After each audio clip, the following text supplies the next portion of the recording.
everyone. Good morning, trustees. Good morning, Chancellor, all staff. Delighted that we are starting our Board of Trustees committee meetings. And with that, I'm going to call on Chair Lynn Bunch. Thank you. I'd like to call to order the meeting or the Committee on Academic Excellence and Strategic Growth.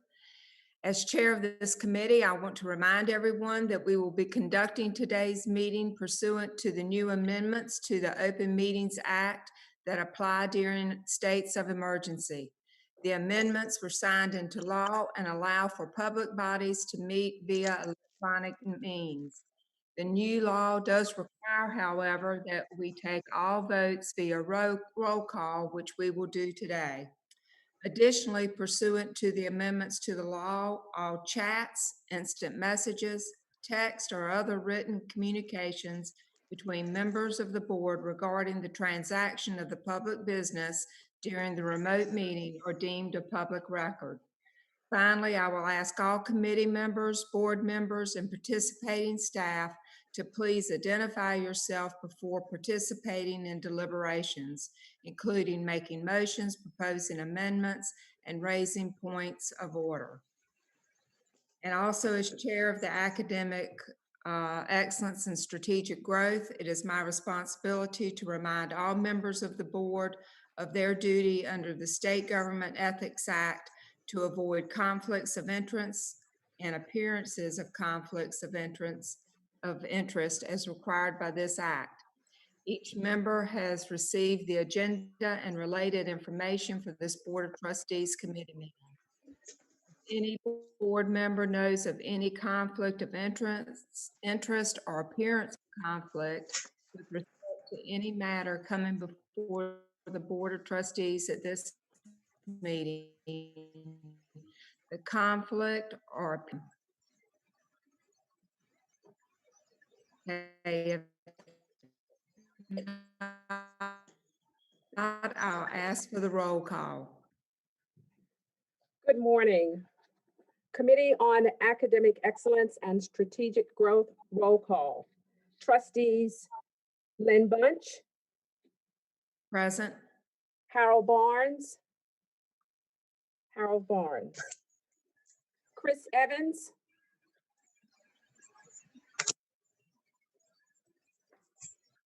Present. and Stephanie Johnson. Present. You do have a quorum. Thank you, Sanders. At this time, I ask for a motion to approve the minutes of the December 14th, 2020 meeting. So moved. Kenneth Second. Wilson. There will need to be someone on the committee. So moved. Okay, do I have a second? Second. Thank you. Okay, any discussion or debate? Okay, we will vote via roll call, and I will call on Gwen Sanders to call the roll and record the vote. Roll call for the minutes. Trustee Lynn Bunch. Yes. I believe Barnes has joined us. Trustee Evans offered the second, and Trustee Johnson made the motion. The minutes are approved. Okay, at this time, I will call on Provost Farrell Ward to give our update on informational items.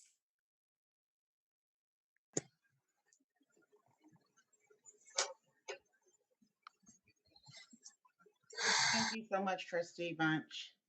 Today I'll give an update on the academic excellence and strategic growth. And of course, I begin with our SACS reaffirmation timeline. We're actually coming to the very last component. Of course, we've worked through our compliance report, responded to the offsite peer review, and submitted our quality enhancement plan. And so next week we'll begin. Oh, excuse me. And so next week, we'll begin our virtual on-site visit. It begins on Monday, March 15th with a visit to our off-site location at Halifax. And then we have committee meetings on 16th and 17th with the committee, and then we'll have our closeout session on the 18th. So this is the final component in our SAC's reaffirmation. If there are any things they have concerns with during this visit, we will have one last opportunity to respond within 5 to 6 months. I do want to point your attention to the fact that our Department of Business, Accounting, and Sport Management was reaffirmed with AACSB International Accreditation. And in particular, 2 years ago, we did a realignment of our academic departments, and sport management was actually initially in a department with education and kinesiology. We, in the realignment, we realigned it, and now it's in the Department of Business, Accounting, and Sport Management. And through this reaffirmation, it was actually reaffirmed through, it was actually given initial accreditation through AACSB. And so we currently have we are the only HBCU with an AACSB accredited sport management program. And just to bring your attention to how special this really is, only 840 schools worldwide, which represent the top 5% of business schools, actually have AACSB accreditation. We're one of only 22 HBCUs that hold AACSB accreditation. And this is the exact same accreditation for business programs at elite institutions such as Harvard and Yale. I just wanted to bring the COVID-19 mitigation grant to a close. I know that I gave a report in December, but we still were doing some testing. So this was the $1 million grant from the North Carolina Collaboratory. We did the testing between October 15th and December 23rd.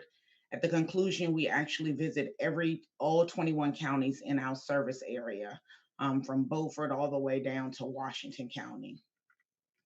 And then some statistics. I believe this question came up during our last board meeting. We tested a total of 596 people across the 21 counties and had 52 positives, which is almost a 10% positivity rate, which is quite high.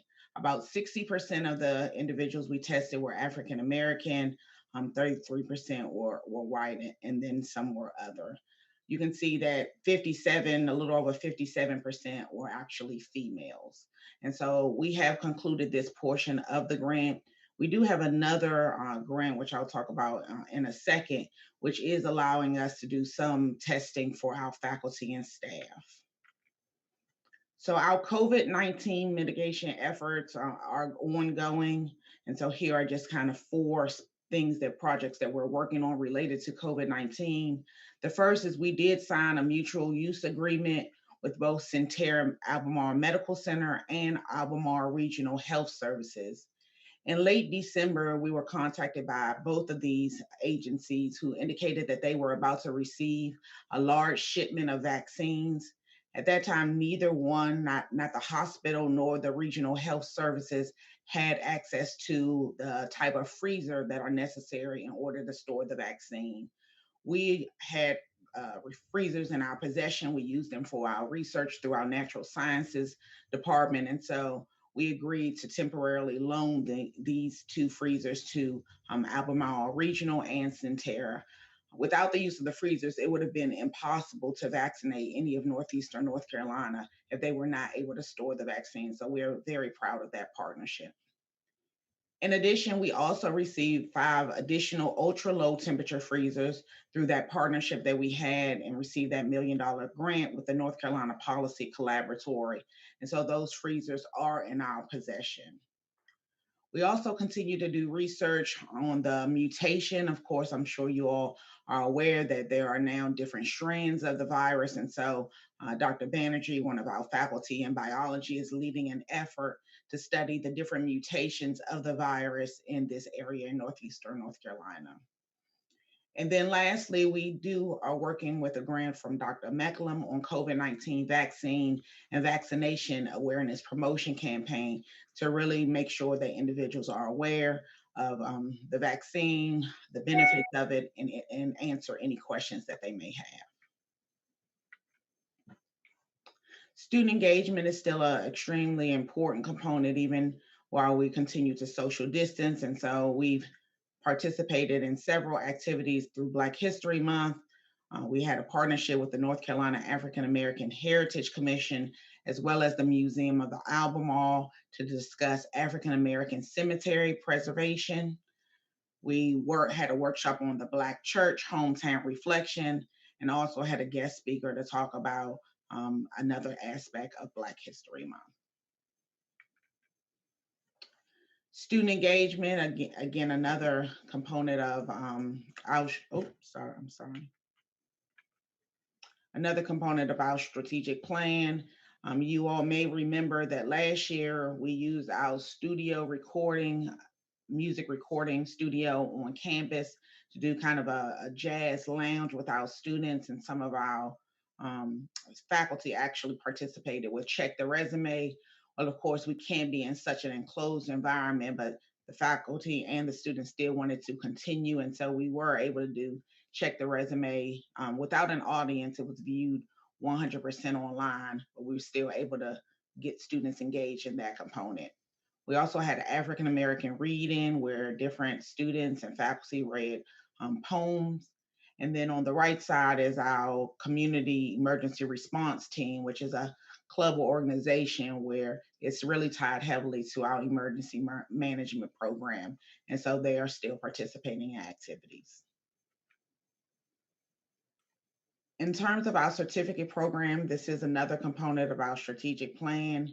We are in the process of revising the criteria for getting a certificate program established. We want to make sure that when we establish certificate programs, they're really meeting the needs of our local region.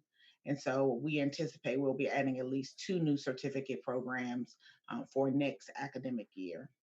We do continue, we're in exploration of one specific academic program, but it's still in the initial phases of development.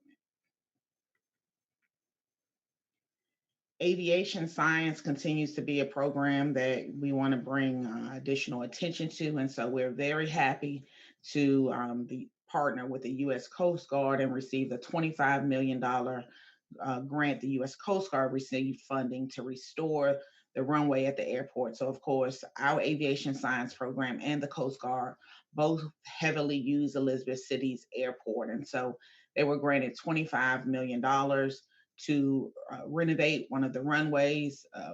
Currently, 3 of the runways, I'm sorry. Currently, there's only 1 runway at the airport, which I believe goes north-south.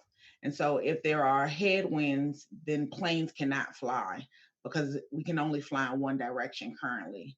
The renovation of these runways will allow us to be able to fly in multiple directions, which will mean that we won't be losing the flight time hours that we're losing now. Currently, if the wind is going in one direction and we can't fly north and south, then our students don't fly. This will allow us to actually fly in the other direction. We also are in the process of purchasing 2 additional aircraft, particularly to keep up with the demand of our growth in our aviation science program. The College of Albemarle is our #1 community college partner, and so we were very happy last week to sign an additional articulation agreement. The first is between their AAS, Associates of Applied Science and Global Business Management, and their Associate of Applied Science and General Business Administration, an articulation agreement between that program and our BS in Business Administration with all 3 of our concentrations. This is actually a program that they can complete 100% online after they receive their degree from COA. Business administration is our largest program, and so we were really happy to partner because we get a lot of traction between students transferring from COA into this business program, and now they'll have a seamless transition. And then also we signed another articulation agreement with COA with their Associates of Applied Science and Human Services Technology, and our BSW in social work, which has actually grown over 54% in the last 2 years. It's our 4th or 5th largest program, is really growing. And so they were very excited, as were we, to sign this articulation agreement, We continue to keep our focus on increasing enrollment, which is extremely important. And so our winter open house was February the 6th. And so we had 388 registrants, 225 breakout room participants, and it was 100% virtual. And so we had over 900 individuals actually view the YouTube of the virtual open house on the day of the event. We continue to participate in recruitment activities. Today, we still have been participating 100% virtually, but here are some of the virtual recruitment fairs that we've participated in. There are numerous others, but these are some of the biggies: College Foundation of North Carolina, as well as CIAA, which is a huge recruitment fair, usually in Charlotte when we go face-to-face, but they had a virtual experience, as well as Alfred Street Baptist Church, which is another very large HBCU college fair in the Maryland, Washington, D.C. area. And we also participated in that virtual event. In terms of spring enrollment, our spring enrollment turned out very well. We have a 13% increase in overall enrollment from last spring and a 41% increase in new student enrollment. Particularly, which driving new student enrollment continues to be our transfer students. So while we had 18 new first-time freshmen as opposed to 21 last spring, you can look at the transfer numbers and see where our new student population is really coming from. We had 88 new transfer students in the spring as opposed to 66 last spring. And then 5 years ago in fall 16, we had 84 new transfer students for the whole year. So we're really picking up speed during an off cycle for the spring to get 88 transfer students. We're also targeting our returning students, which are students who were enrolled at ECSU, but took at least a 1 semester break and are coming back. And so we were able to increase. Some of those are students who just didn't enroll in the fall, probably due to the pandemic, who have come back, and some are students who have been out for a longer period of time that we were able to recruit back. And so that number has increased from 35 to 50. Our continuing students numbers are still strong as well. That still continues to be a big contributor to our increase in enrollment. In terms of our fall class, we're still working to build our fall class. The blue bar represents fall 2021, and so you can see a comparison for the last 4 years. And so our applications are up, our admitted applications are up, and even our confirmations are up. Now, one of the reasons we know that our admitted applications are up, though, is because remember, this year we do not have to have SAT or ACT scores. The UNC Board of Governors changed the rules, and so for this 1 year, for fall 2021, we only have to meet GPA requirements. So students still have to have a 2.5 GPA, but they do not have to submit SAT and ACT scores. And so while we are excited to have our admitted applications up, we're knowledgeable and know that the fact that we're able to waive SAT and ACT scores is another contributor to that increase in admitted applications. But what we're really particularly happy about, though, is the confirmations, because that indicates students who really do have an interest in coming to ECSU. And so you can see from last fall, we only had 204 students confirm at this time. And at this time now, we have 272 students that have confirmed that they intend to enroll in ECSU. This is just another breakdown, just looking at last year to this year. And so you can see the number of applications and admitted students as well as confirmations are all up for this year. And then lastly, there was a question during the last meeting about the Common Black College application, which is an additional component that we've added this year. This allows students to submit one application and then they can choose several HBCUs. We currently are the only HBCU in the UNC system that are a part of the Common Black College application.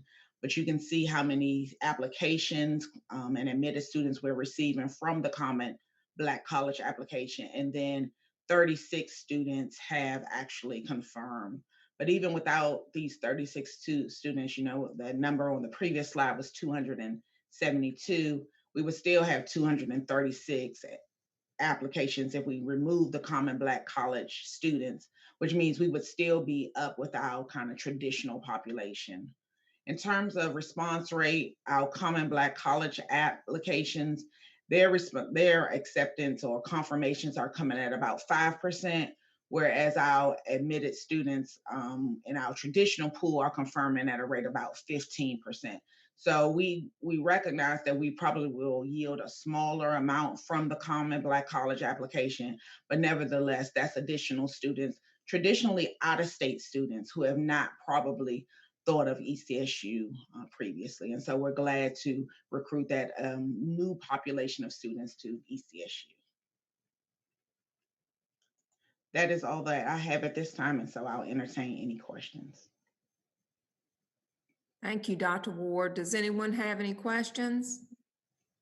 Yes, Dr. Ward, this is Dr. Johnson. I noticed that universities and colleges are finding out that they're having more students apply and attend colleges now because they are omitting the idea of using the SAT, ACT. Do you feel that because of that, and I know one of the universities that I'm working with, where the applications went in one program from 25 per year, from 15 to 25 per year, to this year being 82 because we didn't require the GRE.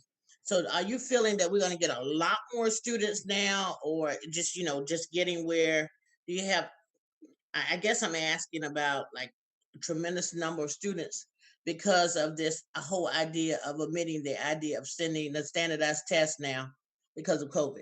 Yeah, we're definitely, which is why, I'm always cautiously optimistic, but also realistic that even if this class comes in over, that doesn't mean that next year's class will be exactly the same, because this year, the waiver for SAT and ACT is only for this year. Right. So it does mean that we will be able to admit. So we are seeing a lot of numbers. I'll tell you that, and I've spoken with the chancellor, that the out-of-state students are really what's kind of ticking up. And so, that is something that we are watching because, of course, we do have a cap on the number of out-of-state students. Right. But that's where I've seen more traction, even more so than the in-state students, which has a lot of benefit. But of course, it's something that we have to be mindful of how many out-of-state students we can accept. Well, thank you. And thank you for that excellent report. Thank you so much, Trustee Jones. Madam Chair. Okay. It's Trustee- Paul Time. Yeah, so I had a question. You mentioned 3 programs that you're developing, 2 certificate level and then 1 additional. And you said that they were regional, response to regional needs. Can you say what they are at this point, or how you're developing, the programs? Yeah, so what we currently don't have, and I'll of course answer your question, Trustee Time, but what we currently don't have is really a robust approval process for new certificate programs. For new degree programs, they have to go to the UNC system. And so we have to find out what's the need, what's the demand in North Carolina, what's the demand in the nation, because we have to submit those for approval. For certificate programs, we don't. And so one thing that we're doing is developing an internal process so we can actually see if they're meeting the needs of the region, which is fine, of the state, of the nation. And so that's what we're developing.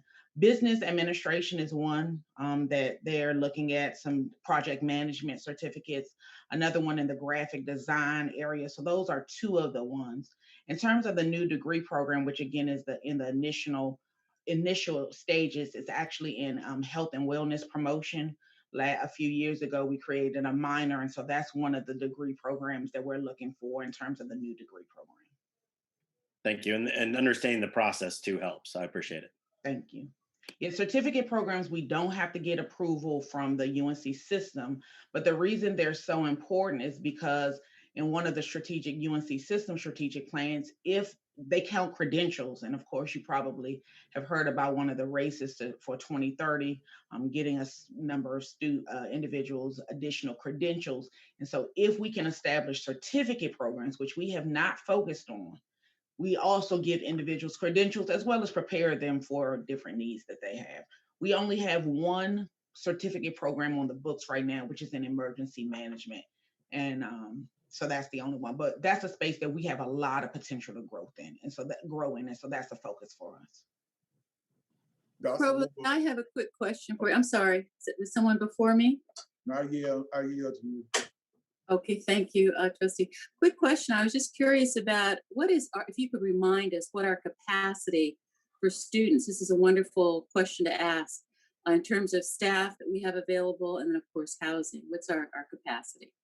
Well, I'll defer to Gary on the housing, but we do have capacity. We're hiring. If you all have looked or looked in the last month, we are hiring additional faculty to keep up with the growth. We are hiring a social work faculty. We are even hiring education because our online master's degree in education is growing. Kinesiology, we're hiring 2 people in business. So we have the capacity to grow. Of course, our goal for next year is 2,100. But we have the staff, but we will have to continuously hire in strategic programs in order to keep up. But we have the capacity, and I'm well aware that my kind of charge is to make sure we keep increasing enrollment, and I intend to do all I can to deliver on that. And Trustee Excellent. Robinson, Thank you. I'm sorry. And just to jump in related to the housing numbers, we currently have 953 assignable beds on our campus.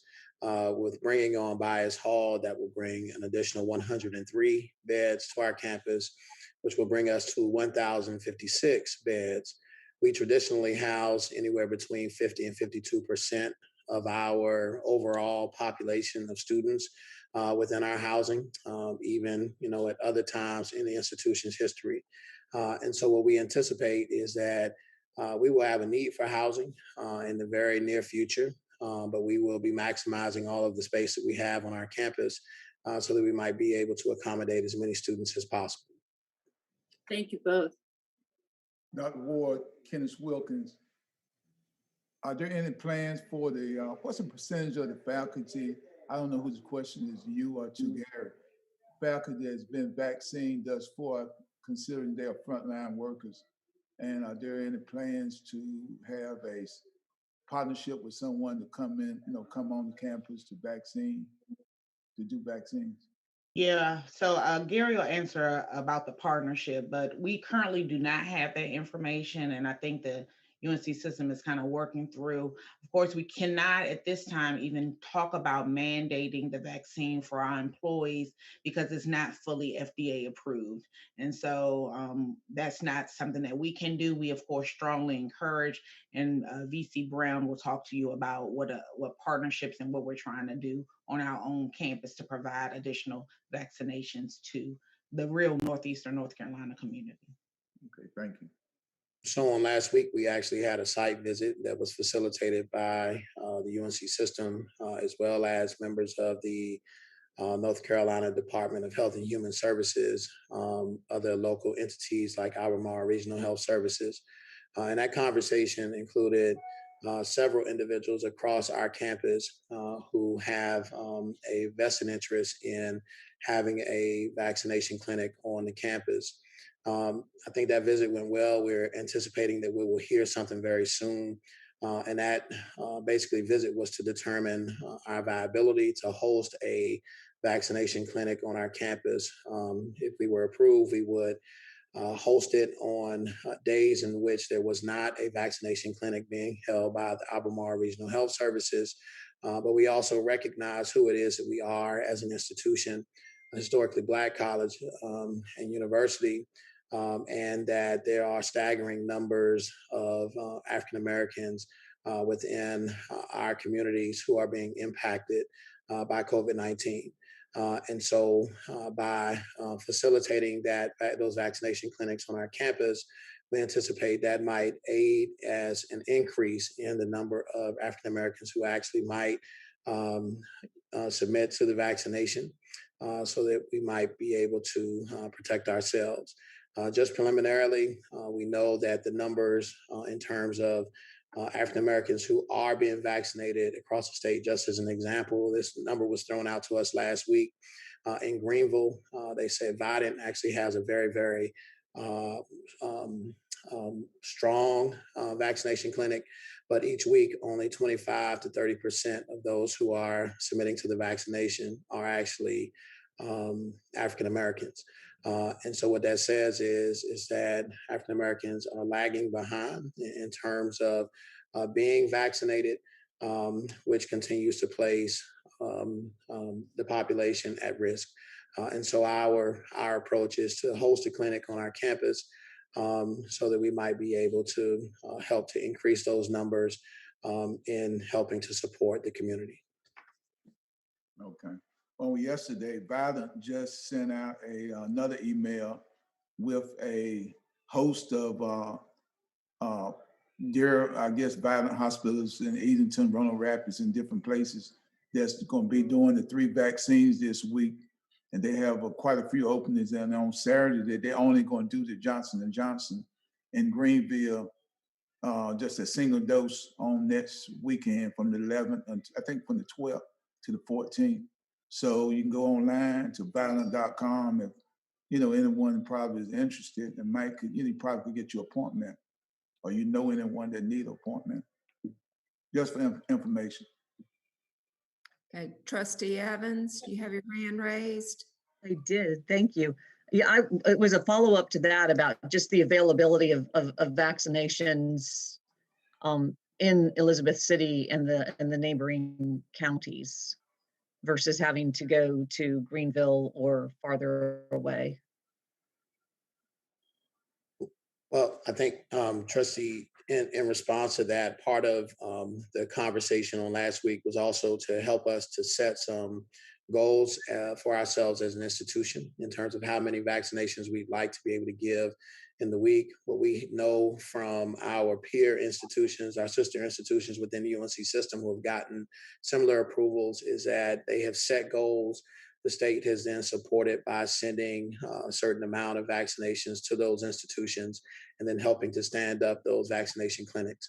And so what I would anticipate is that by us garnering some level of approval, that we would, the number of vaccinations available within this region would increase because now there's an additional partner at the table who's able to facilitate that process. Thank you. Okay, do we have any other questions or comments? Trustee Tyne? Yeah, this is Trustee Todd. One comment is Elizabeth City has actually had more capacity than utilization in regards to what they've had shots wise so far. People are just rolling right through, like the airport one that they've been having last Friday. No wait, people drive right up, hand the paperwork. There's 8 different nurses standing there ready to give shots. So, if we can help fill out the capacity that is being offered also right now, there's the capacity is there. If we can help bring the message to those that are being underserved and that have not heard the message yet, that can be helpful as well in the region. Any other comments? Could I just speak to that just very quickly? So Trustee Tom, I think you make a great point. That actually was raised in the meeting as well. And I think one of the things that was also expressed was that there are some hesitations amongst the varying communities within Elizabeth City related to them being facilitated at different places. They talked at length about partnerships that had been had with churches and the like, and how some of those programs actually had not gone as well as had been anticipated. And so I think our perspective is that we believe that we can certainly help to make a difference related to closing the gap between capacity and actual usage, because we are kind of a broader institution that is made up of representatives from many different kind of perspectives. And so I can assure you that that is the focus. And what we said to Albemarle Regional is we certainly don't want to take away from what's being done, but we do want to be an enhancement too. And I think that's true to who ECSU actually is as an institution. Okay, any other comments? I don't see any hand raised, so without objection, we are adjourned. Thank you, trustee. So we have 10 minutes before our next committee meeting. So we can visit or take a break, but we'll start at 9:45 for our Committee on Student Excellence.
Thank you.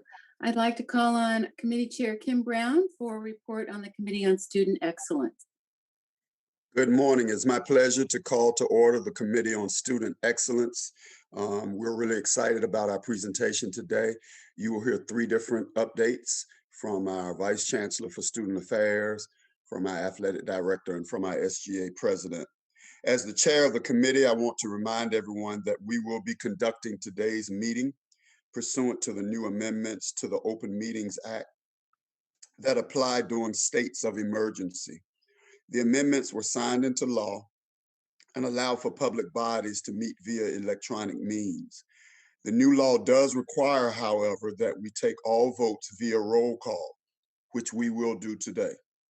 Additionally, pursuant to the amendments to the law, all chats, instant messages, text, or other written communications between members of the board regarding the transaction of the public business during the remote meeting are deemed a public record. Finally, I will ask all committee members, board members, and participating staff to please identify yourselves before participating in deliberations, including making motions, proposing amendments, and raising points of order. As chair of the Committee on Student Excellence, it is also my responsibility to remind all members of the board of their duty under the State Government Ethics Act to avoid conflicts of interest and appearances of conflict of interest as required by this act. Each member has received the agenda and related information for this Board of Trustees Committee meeting. If any board member knows of any conflict of interest or appearance of conflict with respect to any matter coming before the Board of Trustees at this meeting, the conflict or appearance of conflict should be identified at this time. All right. Ms. Gwen, if you would be so kind to call the roll. Sure. Committee on Student Excellence, Trustees Kim Brown, Present. Phyllis Bosworth, Present. Jimmy Chambers, Present. Stephanie Johnson, Present. and Tracy Swain. Present. All right. At this time, as the chair, I will entertain a motion for the approval of the minutes dated December the 14th, 2020. So moved. Second. Upon hearing the motion, and it has been second, Ms. Gwen, if you would be kind enough to ask for a roll call vote. Roll call vote for the minutes. Trustee Brown, Yes. Trustee Bosworth, Yes. Trustee Chambers, Yes. Trustee Johnson made the motion and Trustee Swain provided the second. The minutes are approved. Thank you. All right. Thank you so much. Please ask for your attention as Dr. Gary Brown comes. He's got an extensive presentation that's going to give us a lot of detail, but we're really excited about the progress that the university has made strategically and in mitigation of COVID. So with that said, Dr. Gary Brown.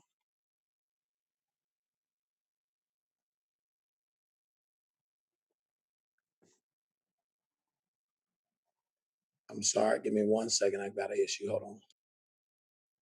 I just want y'all to know he's a brand new PhD, so I know he's capable of doing this.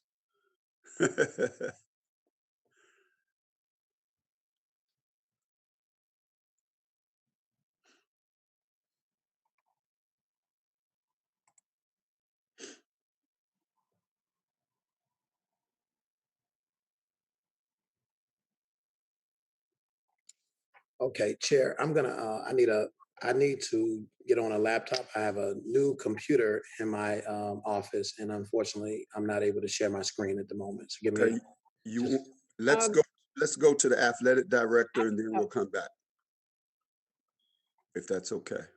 thank you. All right. All right, Mr. George Bright, our athletic director. And I want you to know, George, I relayed your message about licking your chops the other day as well. Oh, did you? Thank you. Thank you, sir. Hopefully that doesn't come back to get us, but all right, let me see if I can get going here. Okay. Well, thank you again, Trustee Brown and Chancellor Dixon and distinguished members of our Board of Trustees and all in virtual attendance. Again, good morning. I am George Bright and I am blessed to serve as your Director of Athletics, and thank you for this opportunity to present to you on behalf of the Department of Athletics. Today's update will consist of, again, our student athlete spotlight. We'll talk about the CIAA Hall of Fame and a couple other things that have happened with that. We'll just do a quick review on our spring sports and competitions.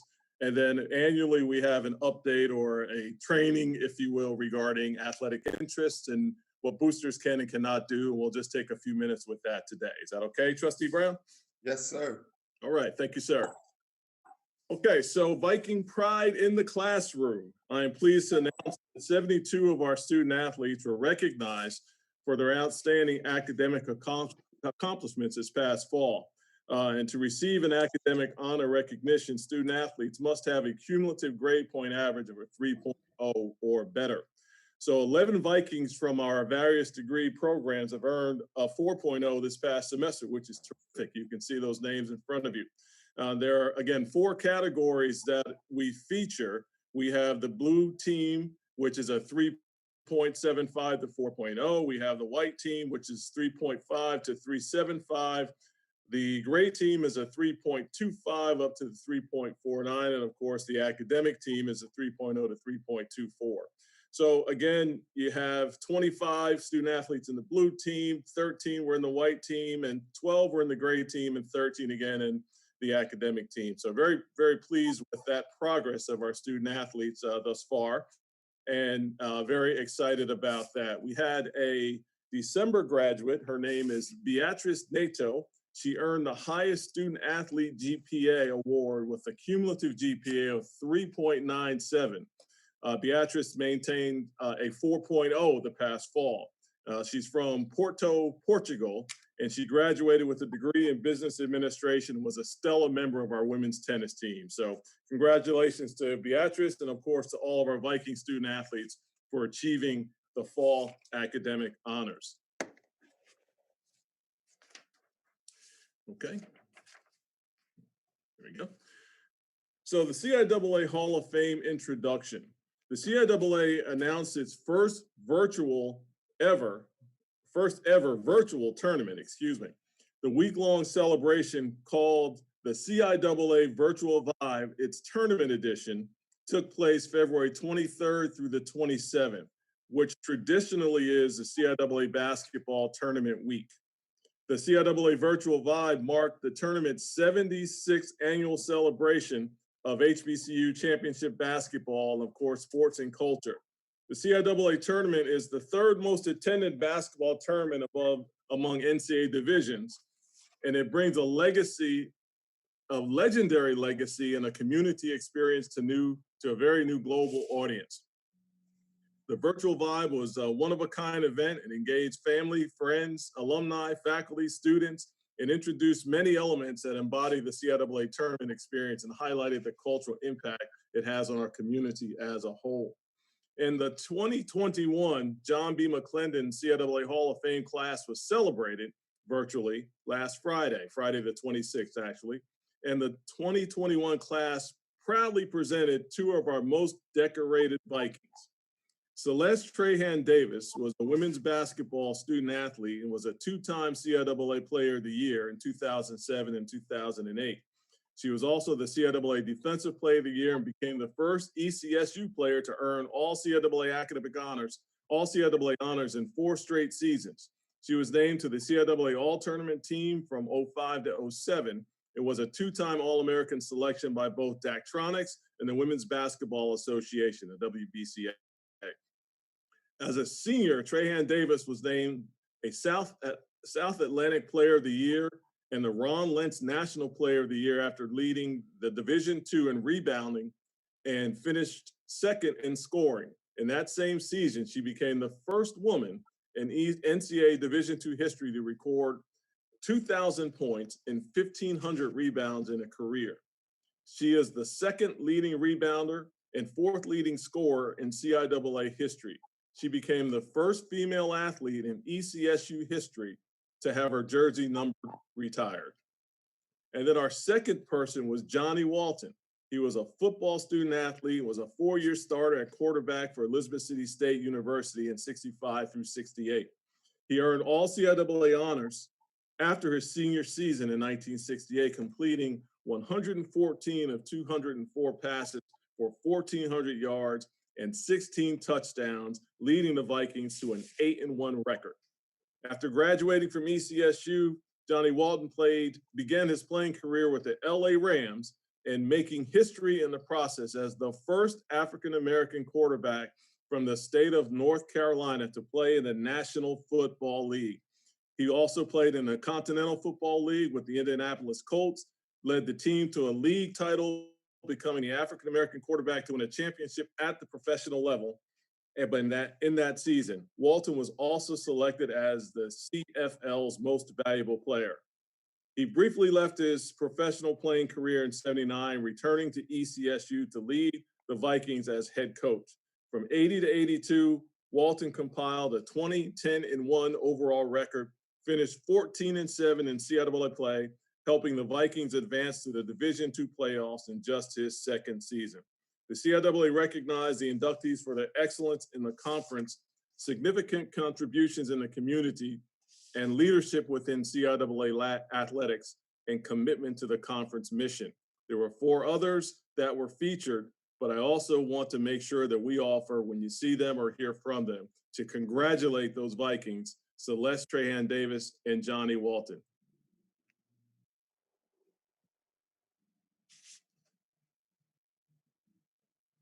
In our spring sports, the CIAA announced updates recently regarding spring sport competitions. And due to the continued concerns related to COVID-19, the board of directors voted to cancel all conference scheduling and championship events for spring sponsored sports. And for ECSU, this includes the sports of softball, women's tennis, and golf. Those are our spring sports. However, schools that sponsor the affected spring sports do have the autonomy to schedule competitions throughout the season, if desired, to allow teams and student athletes the opportunity to compete and if possible, qualify for the NCAA Division II postseason participation should all the required minimums become met. Although no traditional conference schedule or championship, ECSU Athletics is planning to sponsor a modified competitive schedule in softball with schools in the CIAA conference. Again, it's not a conference competition. The conference is canceled, but we're going to compete against those schools. We are, again, seeking balance that supports our student athletes, their mental health, and of course, their overall wellness. The mental health and physical health, as well as the safety of our student athletes, remains a very clear priority.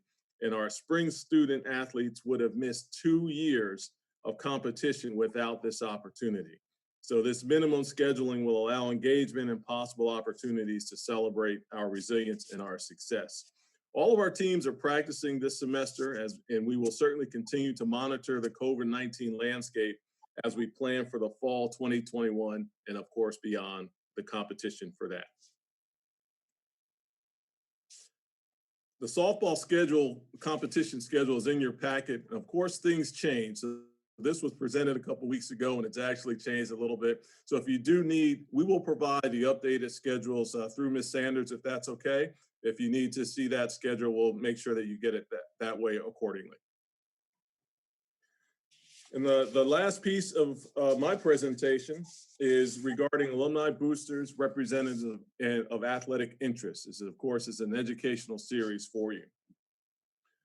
So on behalf of our student athletes and staff, I again want to thank you for your continued interest in the Department of Athletics. The support of our loyal alums and friends remains a cornerstone to our success, and we are dedicated to building a championship culture, and a significant step in the journey is, of course, adhering in letter and in spirit to the NCAA, the CIAA, and all institutional rules that govern our intercollegiate program.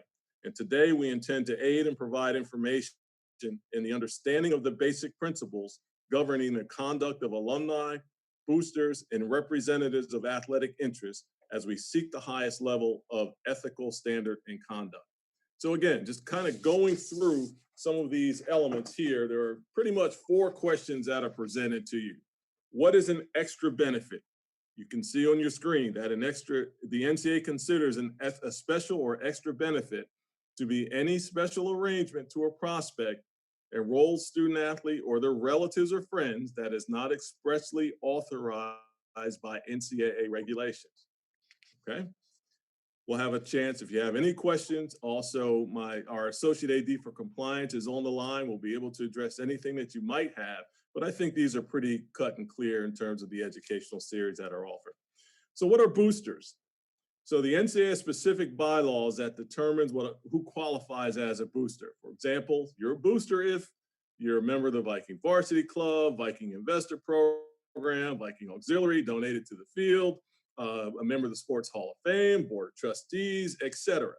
If you've donated money or product to the athletic department, if you are involved in recruiting prospects or providing benefits, for example, a summer job or something like that, specifically to student athletes, if you are involved in promoting the institutional's athletic program, which of course we all are, and if you have or intend to purchase season tickets to a sponsored athletic event, or an employee of the Department of Athletics. So that kind of covers it all, but who is a booster? Okay. Third question, what can a booster do? A booster can have contact with a prospect only if they have an established family or friend relationship with that person. A booster can also choose to attend a prospect's athletic competition, but cannot have contact with that prospect. So if you're going to a high school event and you see somebody you know is very interested in Elizabeth City State University, you can't really have contact if you fit the identification of booster. You cannot have contact with that prospect. You can speak to the prospect by telephone only if the prospect initiates the call and the call is not for recruiting purposes. You may have incidental contact with the prospect as long as no recruitment occurs. You can, of course, say hello, be interested in what their life is, but no recruiting, please. And you may provide summer employment to student athletes as long as the rate is similar to local rates for the work. For example, if Amazon's paying or any local place is paying minimum wage, you cannot pay them more than that. What can a booster not do? Excuse me. A booster cannot have any in-person recruiting contact with the prospect or the prospect's parents, legal guardians, or relatives on or off campus at any site. You cannot recruit in person anywhere, okay? Cannot provide any payment or expenses or the loan of an automobile for a student athlete. A booster cannot say, here are my keys, here's my car. You cannot do that. A booster cannot employ or use the name of a picture of an enrolled student athlete to directly advertise, recommend, or promote sales or use of a commercial product or service. That all has to be cleared. So again, those are the 4 steps in terms of the educational series for today for our committee members and the rest of the Board of Trustees. And just as a key perspective, it's always best to contact our compliance office and ask before you act. It's a simple process. If you have a question or if there's something you'd like to do, reach out to me. Associate AD Jacob Mullins is here as well. We're ready and we'll take that call and provide that information to you at any time. All right, any questions for AD Bright? All right, if not, we'll go back to see if we're ready to hear from Dr. Gary Brown. All right, let me try this one more time. All right. Good morning. Thank you very much for you all's patience this morning. I apologize. Gary, we don't see your slides. Don't see my slides. I did. Do you want me to? There it is. No, that's not the slides. That's his background. Gwen, Can you take over, Gwen? Vice? Yes. Dr. Brown, we'll have Gwen take over your slides since she has a copy. All right, thank you very much. All right.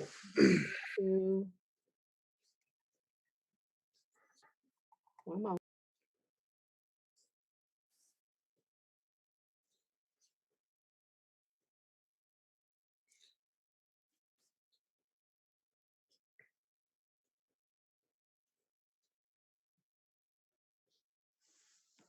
Can you all see the screen? Yes. Okay. Oops.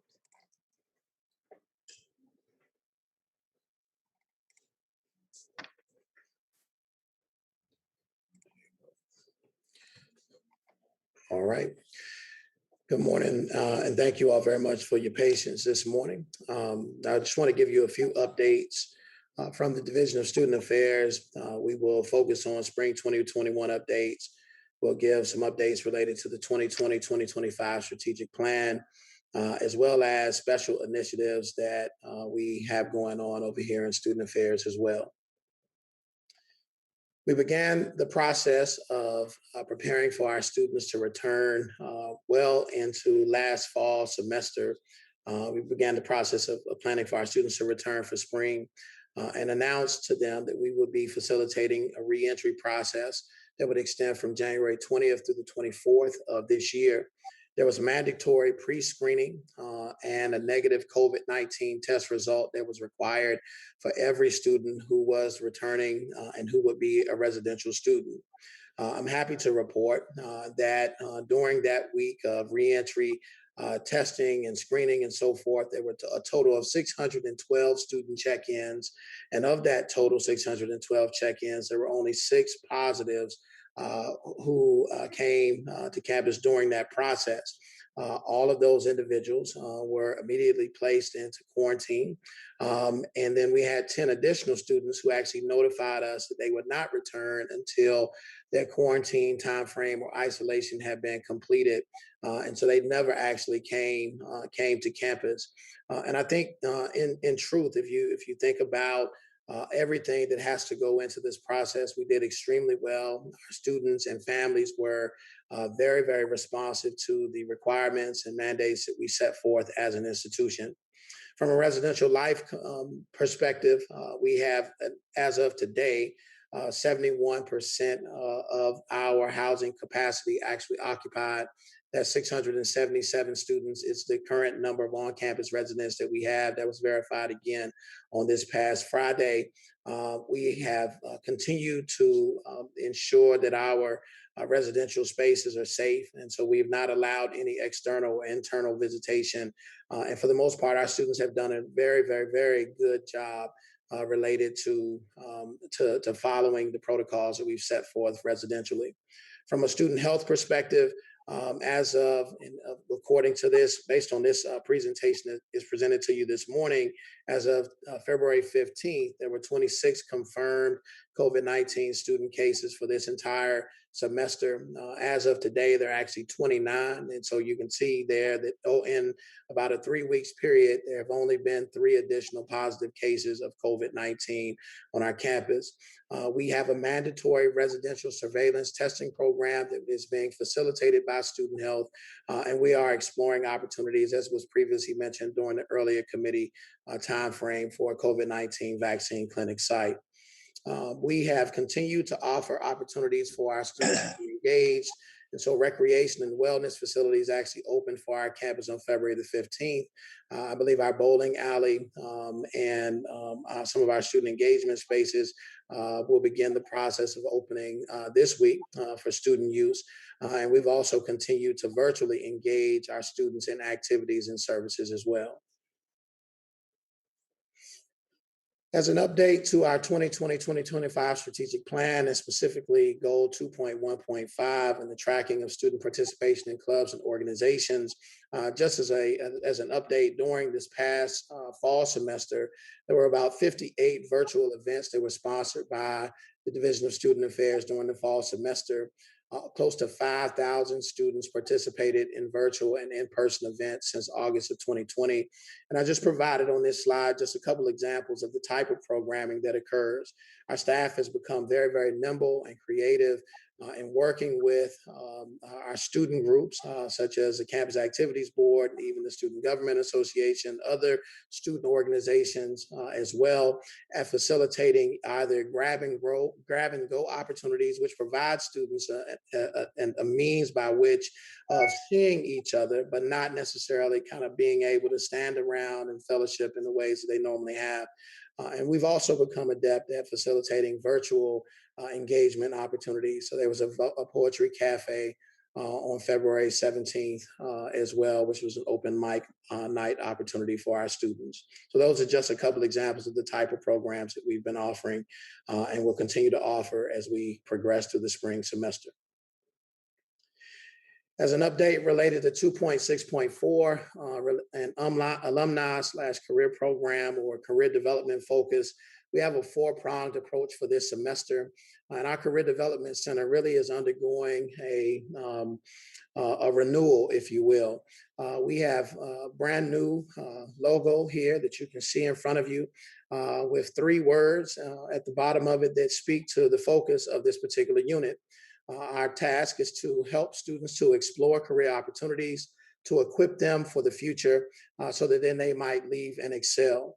And so during this spring semester, we'll do that by leveraging four different aspects of our work.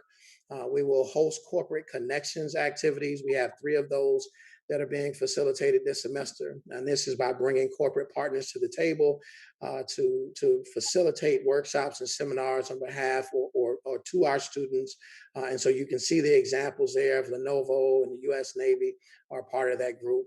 There are 6 career conversations that are being facilitated. Some of those facilitated by alums themselves, others by entities such as Credit Suisse or Leyline Capital. And the topics that those career conversations will focus on are all around kind of soft skill development, which are part of the core competencies that we know employers want their prospective employees to have. We also are pushing internship opportunities. There are 2 very highly visible internship opportunities that we're in the process of recruiting for. One is the Governor's Internship Program, and the other is the State Employees Credit Union Fellowship. In the State Employees Credit Union Fellowship, we actually received $100,000 so that we might be able to provide paid internship opportunities for our students. We typically pair students with internship opportunities in their local communities, provide the funding so that they can be paid for the work that they do. And that is an enhancement to either the internship requirement that they have related to their academic program or additional skill development. And then the final way in which we will help our students to explore, equip themselves, and then excel in the future is by the facilitation of a brand new opportunity. It's a spring mini professional development and onboarding conference. And we're actually facilitating this opportunity in place of what would normally be a spring career fair, just recognizing that it is quite challenging in this virtual space to facilitate a career fair that is truly as beneficial as we would desire it to be, but also recognizing that there is a need for this continued engagement for our students to ensure that our students are equipped. As a part of that conference, we have identified and engaged with potential employers. So they'll be a part of that opportunity. It won't be a career fair in the same way that we think about it, but they will have some level of engagement with potential employers as well. I want to provide an update related to our attempts to seek additional funding support for needs around student services. And the staff has been extremely busy this year. All told, since July of 2020, we have submitted $595,000, almost $596,000 worth of proposals. 4 initiatives that we are desiring to have funded. Thus far, we have been very successful. I mean, we have not received a no from anyone that we've submitted a proposal to as of yet. We've garnered $71,000 to date. And you can see that there are there are 3 proposals on this list that are pretty high dollar and that we anticipate hearing some additional information on. So we are excited about the work that we have been able to do. And I think the fact that we have been able to garner the funding, it speaks to the work that the staff within the division is doing and the way in which individuals outside our institution actually perceive us as ECSU and the quality of work that we do. So that's hopefully you all can see that's really, really good news for us. Those are funds that are not taken off the top of student fees. They are not leveraging state dollars. These funds are funds that we have just sought after so that we might be able to enhance the student experience on our campus. So the fullness of this particular presentation, really you'll see over the next several slides, a little bit of a deep dive into the campus climate survey results that we have garnered. In 2.71, it focuses around diversity and helping us to kind of set a baseline in terms of the work that we do. During the fall semester, you all will remember during my Board of Trustee presentations, I presented to you information on the Higher Education Data Sharing Consortium Diversity and Equity Climate Survey that we were seeking to facilitate. It was a 10-minute survey. We had a goal of receiving 500 responses. We actually garnered 537 responses. And I want to share some key data with you today related to the campus climate for diversity and equity on our campus, perspectives that those respondents have, and then any negative experiences with discrimination and harassment that are outlined. There's some future data that will be shared. We will do a little bit of a deeper dive, and you can see that listed on this slide as well. So the first key data point that I want to share with you is related to satisfaction on our campus related to diversity and equity. And you can see that we pretty much outpace other institutions who have used this same survey tool as it relates to satisfaction with campus climate. As you can see, it related to satisfaction with the extent of all of our communities experiencing a sense of belonging, as well as the percentage of people who agree that campus is free from tensions. And so I think that also speaks to who we are as an institution, the work that has been done even prior to myself or other individuals who are here, but the work that's been done over the years to ensure that this is an environment that is welcome and opening to people of all kinds. The second data point is related to views on diversity and equity. And so 88% of our campus population agree that diversity improves campus interactions. And that 73% of our respondents to this data, to this survey, speak to being comfortable sharing views on diversity and equity. And that actual point actually speaks to the focus that we have had in terms of allowing individuals to speak from their own perspective. And then also ensuring that they feel supported and will be responsive to what it is that may be shared. There's a question on the survey related to have you ever been discriminated against or harassed on this campus at an off-campus residence or at an off-campus program / event affiliated with this institution. To that, you can see that our other institutions who took this survey typically respond. About 19% of respondents say yes. Only 11% within our survey said yes. 7% said they were unsure, and 82% were very, very clear and said no in comparison to other institutions who have taken this survey. So 72% of other institutions said no. So I think we're doing a pretty good job. We have certainly some additional work to do. but we will continue to delve into this data even deeper so that it will shape our direction related to diversity, equity, and inclusion. I think this is the final data point for us today. The question is a follow-up to the previous question. If any of these incidents of discrimination or harassment at this institution occurred in the last year, those are matching data points between other institutions who use this survey, and ours is 65%, 35% said no. And I think, one of the things to keep this in context is this past year has been a year where social justice has really been a central focus across this nation, okay? And so there's a heightened awareness, to be quite honest, and a heightened kind of introspection related to whether individuals have or have not experienced discrimination or harassment, in previous times. And so I wanted to share these data points. We will continue, as I said, continue to do a deep dive into the data as the data is expansive, but I did want to provide you some snapshot of some of the information that is held within. And then there's this additional slide here. I'm sorry, I was wrong on that, but the source of discrimination / harassment, and you can see that, what it is that the ECSU respondents have said. Basically what it says, our students are doing a pretty good job in comparison to their peers in other places, faculty as well. It looks like the staff number exceeds what's happening at other institutions.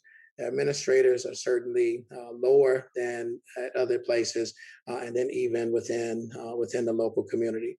And so this certainly speaks to the fact that we need to do continued training with our with the staff and faculty across the campus to ensure that everyone is understanding of the diversity that exists around us. And so this data really gives us a starting point for continued conversation and discussion. Okay. From a special initiatives perspective, just a very brief update on Project GAP, which is our workforce development initiative that's funded by the Golden Leaf Foundation. Currently, we have 15 of the 25 participants that we were seeking to have at this point in time today. There have been some events that have occurred at Martin Community College, Edgecombe Community College, and then also OIC and Rocky Mount. And we are exploring additional opportunities. There's some very recent successes that we've had in terms of enrolling students in certification programs for the first time, and then also how we are coaching participants to secure positions in other places. And we also have finalized the technology in the space. If you get an opportunity to come to campus, you should come and see the Career Development Center and the Project GAP office, because it really has been outfitted for our students and participants in that particular program. The Governor's Crime Commission, which was a grant we received on last year, that we received on last year for facilitating this year. It actually brought to us 2 new staff members. That particular office, and the Office of Title IX, has been very, very active across the campus. They have a social media handle. You all can kind of follow them, ECSU Title IX. Lots of work being done there, great work. And very soon there will be a new mobile safety app that we will be launching and sharing with the campus community as well in response to Title IX needs.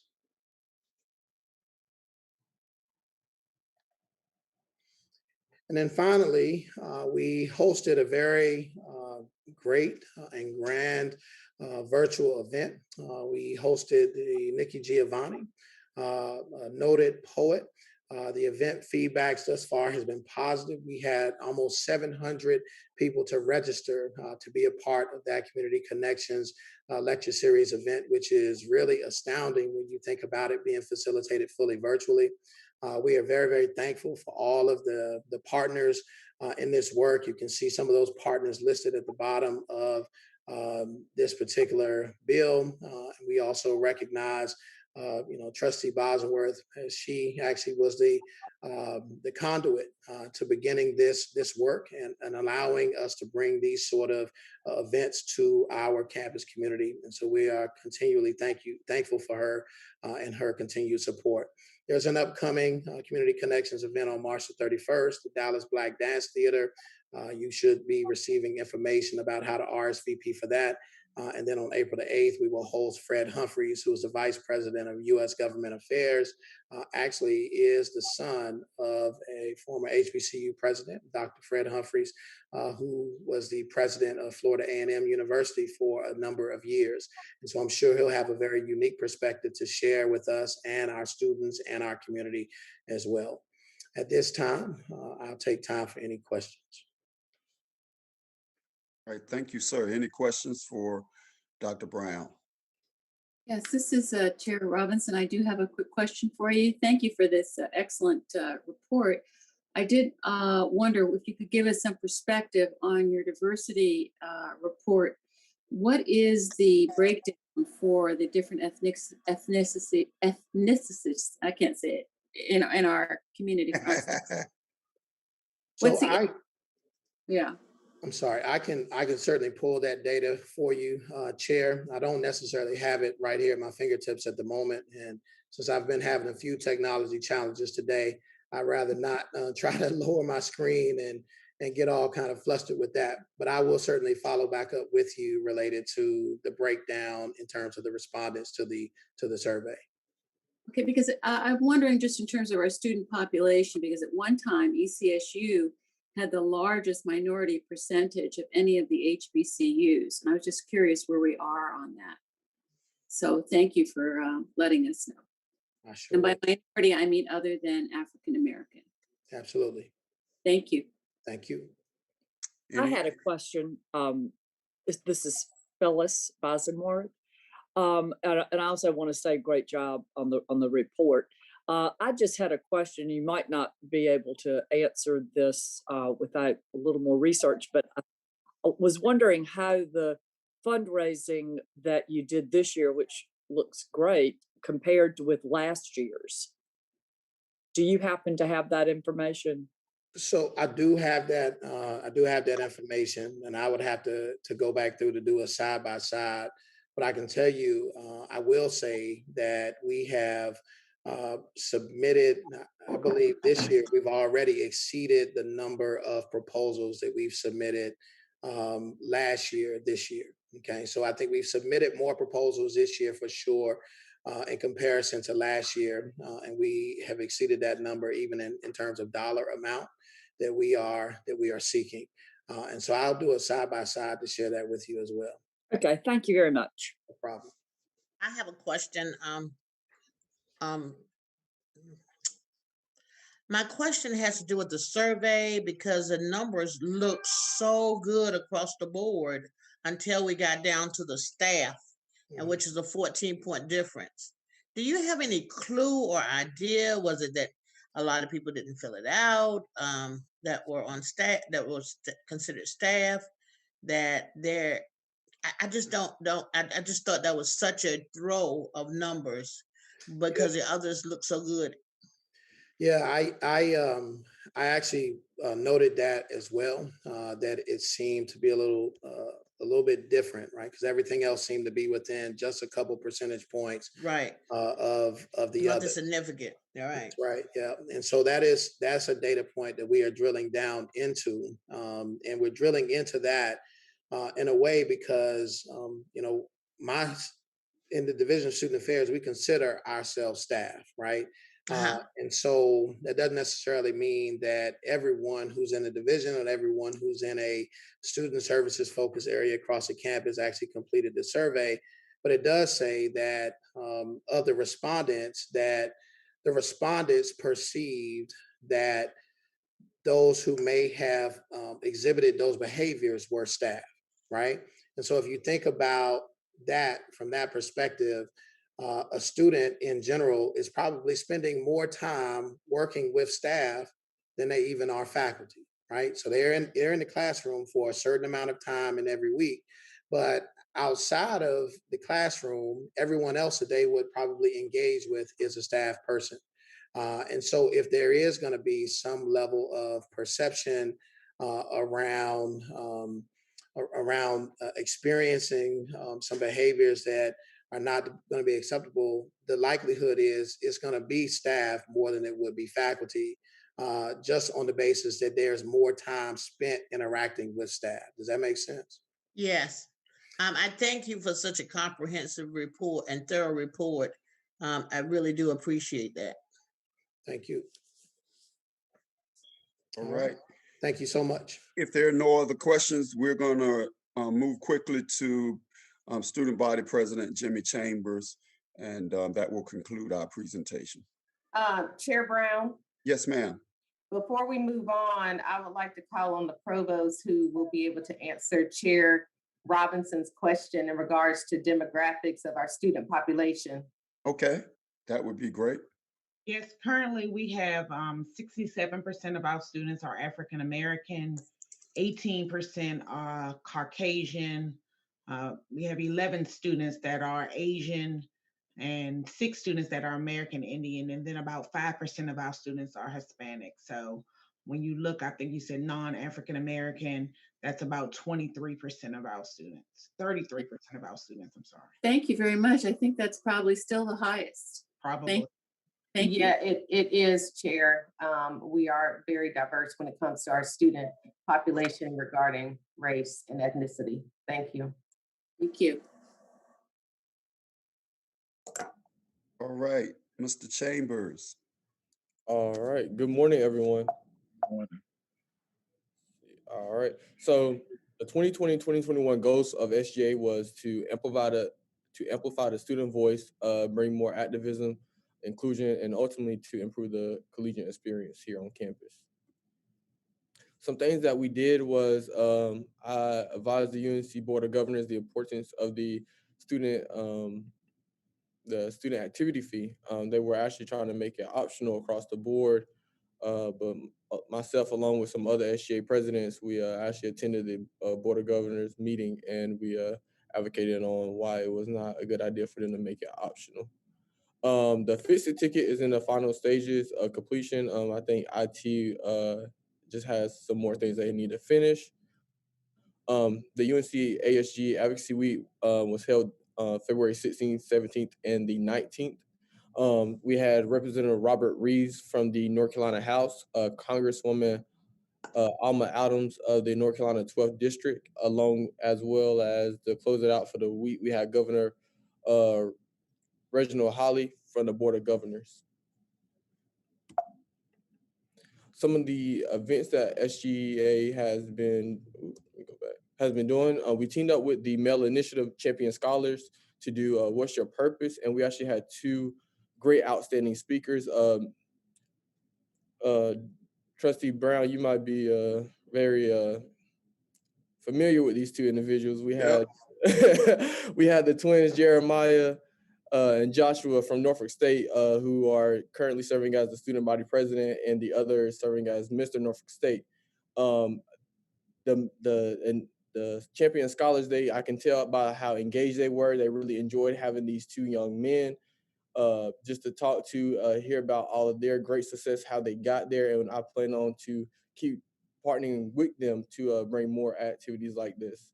They speak very highly of you as well, Mr. President. Thank you. We also had a town hall meeting as well, where it was just more of a drop-in where students could come in and tell us what they were, experiencing, so we can work on to improve their issues. I also had a live interview session with the other HBCU presidents that the UNC ASG hosted for Black History Month. We also partnered with CAB and the Residential Life to do a Black History movie and pizza, where we ordered a total of like 200 personal pan pizzas and played the movie Best of Enemies on February 24th. And lastly, we are currently in the stages of campaign season. It'll wrap up next Friday, or no, this Friday actually on the 12th with Election Day. So I'm very excited to see who our next student leaders will be for next year. Royal Court had their coronation as well. Our Mr. is Nomar Proctor. Our Miss is Michaela Stokely. Mr. Sophomore is Tyreek Slaughter. Miss Sophomore is currently Diamond Rawlinson. Mr. Junior is currently Derek Sellers. Miss Junior is currently Sydney Atwood. Mr. Senior is Alandis Thomas. And Miss Senior is Taylor Jones. And if anyone has any questions. Mr. President, the next time you all are going to do the pizza piece, let me know. I've got a sponsor. Yes, sir. That will take care of the pizza. And the next time you see the two twins, ask them how they got $50 out of me at a trivia moment with the students on why Norfolk State's colors are green and gold. That's an interesting story. I could not believe they knew the history that well. So they are young people like yourself that are really, really gifted. Any questions for Trustee Chambers? I just have a comment, Mr. Chair. I just want to thank President Chambers for his advocacy. That was a very critical conversation that was had at the Board of Governors level, and he represented Elizabeth City State University very well in how he articulated the importance of the student activities fee. So he and his colleagues, I believe, made a big difference in that conversation and the outcome of it. So President Chambers, thank you for your advocacy for Elizabeth City State as a whole, for your students, for our students that you represent, and for just taking the initiative to bring that conversation to the Board of Governors to impact their view and make them aware of how student activity fees are used on the campus. So thank you so much for that. Yes, ma'am. Thank you, Dr. Dixon. Outstanding. Thank you, sir. If there are no other concerns to come before this committee, the chair will entertain a motion that we adjourn. So moved. Phyllis Bosworth. Second, All right. Stephanie Johnson. Ms. Gwen, I guess we still have to do a roll call vote. We'll do a roll call vote for adjournment of Committee on Student Excellence. Trustee Brown. Yes. Trustee Bosworth offered the motion. Trustee Chambers. Yes. Trustee Johnson offered the second, and Trustee Swain.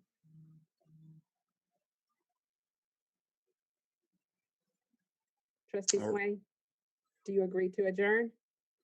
He's trying to unmute. He's trying. I forgot I was home. I was mute. Yes. Okay. Thank you. All right. We stand adjourned. We are adjourned. Thank you, Chair Brown. Excellent committee reports. And now we're going to move right into our Committee on Operational Excellence, and standing in place of Chair Barnes, we have Trustee Wilkins bringing the proceedings this morning. Trustee Wilkins. Good morning. I got this call 5 minutes ago. Ever ready. Good morning. It's my pleasure to call to order the Committee on Operation Excellence.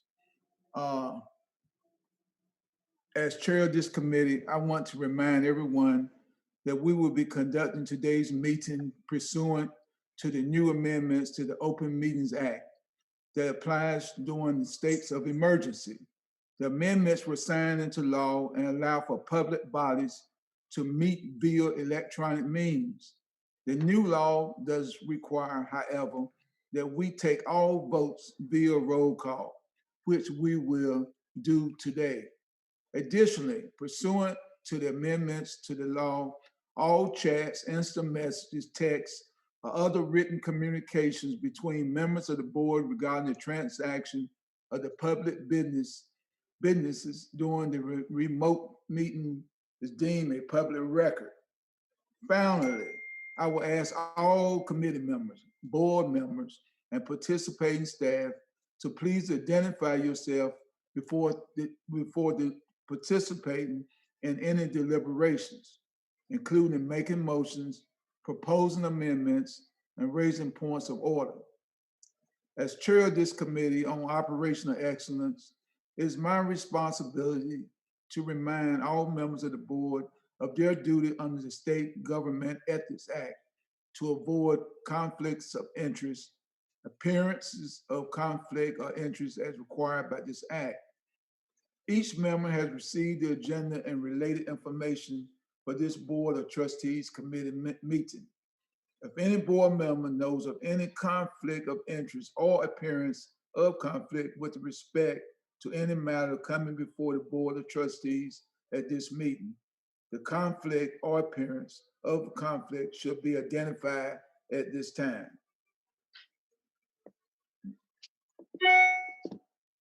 Since there's no conflict, we can proceed.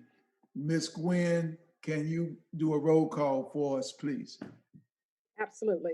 The Committee on Operational Excellence, Trustees Carol Barnes is not with us. Trustees Phyllis Bosworth, Present. Trustee Jimmy Chambers, Present. Trustee Tracy Swain, Present. and Trustee Kenneth Wilkins. You do have a quorum, sir. Thank you. At this time, I need a motion for the minutes. Motion to approve the previous minutes. On December the 14th minutes. Excuse me. Can I also get a second? Phyllis Bosworth, second. Thank you, Phyllis. Can I get a roll call, Ms. Gwen? Yes, a roll call for the minutes. Trustee Bosworth offered the second. Jimmy Chambers, Yes. Trustee Swain offered the motion, and Trustee Wilkins. Thank you.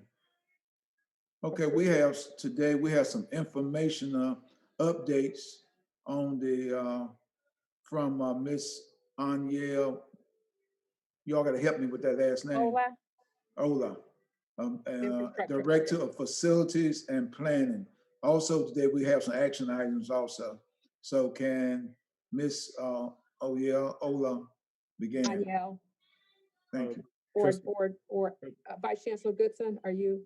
Yeah, Trustee Wilkins, Anya will bring the action items to the board. I'll give the update on the infrastructure projects. Thank you, Brother Goodson. Can you proceed? Yes, sir. So I hope everyone can see my screen. Yes. Okay. So the 800-ton chiller project is currently construction is underway. Crews is already here working on the expansion of our chiller. We intend to have this project done by the end of summer, certainly in time for when students return. So we're happy that project is moving forward very quickly, and the teams are here on the ground currently working to expand our chiller capacity, which will provide additional cooling to the campus. Our Hurricane Dorian funds, here are the buildings that we have prioritized. This is a slide that you've seen before. You know, it was $5.2 million. I've asked the team to prioritize our residence halls and some of our key academic buildings first and sort of work back from there. We intend, the drawings have been sent to state construction, so we're waiting on them to approve the drawings for the roofs, and we intend to begin construction at the beginning of summer. Our USDA project, Bias Hall, if you remember, it's roughly around about $8.2 million construction budget, which was a complete renovation. And then we also had Hvac and Dole's demolition project. Hvac and Dole's have been on the ground now for quite some time, and Bias Hall is coming to completion. It should be completed by the first week in April. So we're just a few weeks away. I wanted to give you all a sneak peek of sort of where we came from and where we are now. Please keep in mind that construction is still ongoing, so you'll still see some rough ends of the project, but it's starting to really come together in terms of the design look. So we broke the building down to its core bare bones. the surprising thing was the building was actually structurally, it was in very good shape. Most of the steel components were very solid, and we didn't have to do a whole lot of work on the structural side of the shop. Here's a snapshot of what the hallway looks like. We've been able to do some modern flooring. We've also tried to adhere to our historical standards, which you'll see is reflected in the crown molding there. We've updated lights, and the project is really coming together. I think the students will be excited about it. Here is one of the common spaces. It's sort of an all glass common space as soon as you walk into the lobby area. So this will provide an additional aesthetic to the students. Again, crown molding is still running throughout the building with modern lighting. Here's a snapshot of the dorm rooms. Again, project is still sort of completing. They still have to do the baseboards around the floors, but gives you a sense of what the floors and the walls and the lighting looks like. We were also able to replace the windows, which will provide, we think, some longevity to the building as well. Here's a snapshot of some of the bathrooms. You'll see that we went with tile walls and tile floors, sort of a modern tile wall look, as well as a tile floor look. So we're excited about this project. One thing that I've tried to drill, I try to keep forward on the forward part of everyone's mind is that I think over time we have steered away from our colors. So we have tried to be very intentional about sticking to what the university's colors are with respect to white, gray, and blue, and try to ensure that sort of our building standards move forward in that way. So you'll see a lot of our colors reflected in our projects. Before, there were yellows and greens and pinks, and there was really no real structure. So we're trying to kind of bring back some structure into the fold. Our NC Connect bond projects, as you know, GR Little Library and Moore Hall. Moore Hall is a complete renovation. GR Little Library is only a renovation to the infrastructure of the building, or not enough funds to do a complete renovation, which is why we're requesting a $32 million library. But we were able to be good stewards of that small amount of money and still provide some aesthetic updates, and I'll give you sort of a sneak peek of that. I don't want to reveal too much, but I just want you to see sort of where we are. One thing I can report is that we received beneficial occupancy for GR Little, which means we now have control back of our building. During the construction phase, control is turned over to the contractors so they can complete their work free of any interruptions from university staff. In order for us to receive beneficial occupancy, the state has to come down and inspect the building and inspect the work that's been completed so far. They inspect our life safety systems. And once the work is at a point where it's substantially completed, they give us back, quote unquote, control of the building, which means we can access it. The only things remaining on the building are just sort of punch list items. So if a crude example is, let's say a doorknob was not put on correctly. That's not something that should hold up occupancy of a building. That's a punch list item that can be addressed after we receive beneficial occupancy. So now they're working on the punch list items, and furniture is being placed in the building. So that's where we are. Moore Hall, we're expecting Moore Hall to be for us to receive beneficial occupancy for Moore Hall in the coming weeks. So we're excited about that. That building looks really good, and I'll be able to share some sneak peeks of that at our next board meeting. So here's just a quick sneak peek of the inside of GR Little. As you can tell, we've been able to do some flooring upgrades, some lighting upgrades. We've gotten rid of the prison windows, is what I like to call it, that were going up the stairwell, and we were able to repair the stairwell as well. And then Academic Affairs has really been visionary in identifying modern furniture for us to be able to do some sort of conferencing pod areas for our students that are going to utilize that space in a more sort of updated fashion. Again, I think this is the work in here is a placeholder until we're able to get our current library. But all in all, I think we can be more proud of this building than it was before the renovation took place. It was certainly needed a lot of TLC.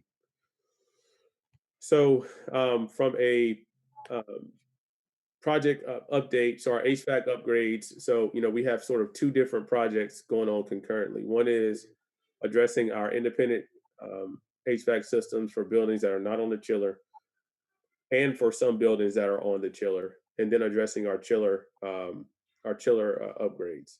As I mentioned to you, they're already here working on expanding our new chiller. With respect to the buildings that are independent, which are not sitting on our chiller, many of those buildings, the HVAC system has to be designed. We've had to select a designer. We have selected the designer, and that requires board approval. We did allow board members. We did ask board members to sit on those committees for approval, and Anya will bring those approvals to you after my update.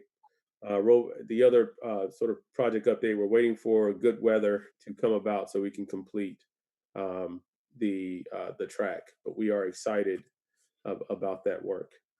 And then a new project update is Vaughn swimming pool. Vaughn swimming pool is in need of some serious TLC.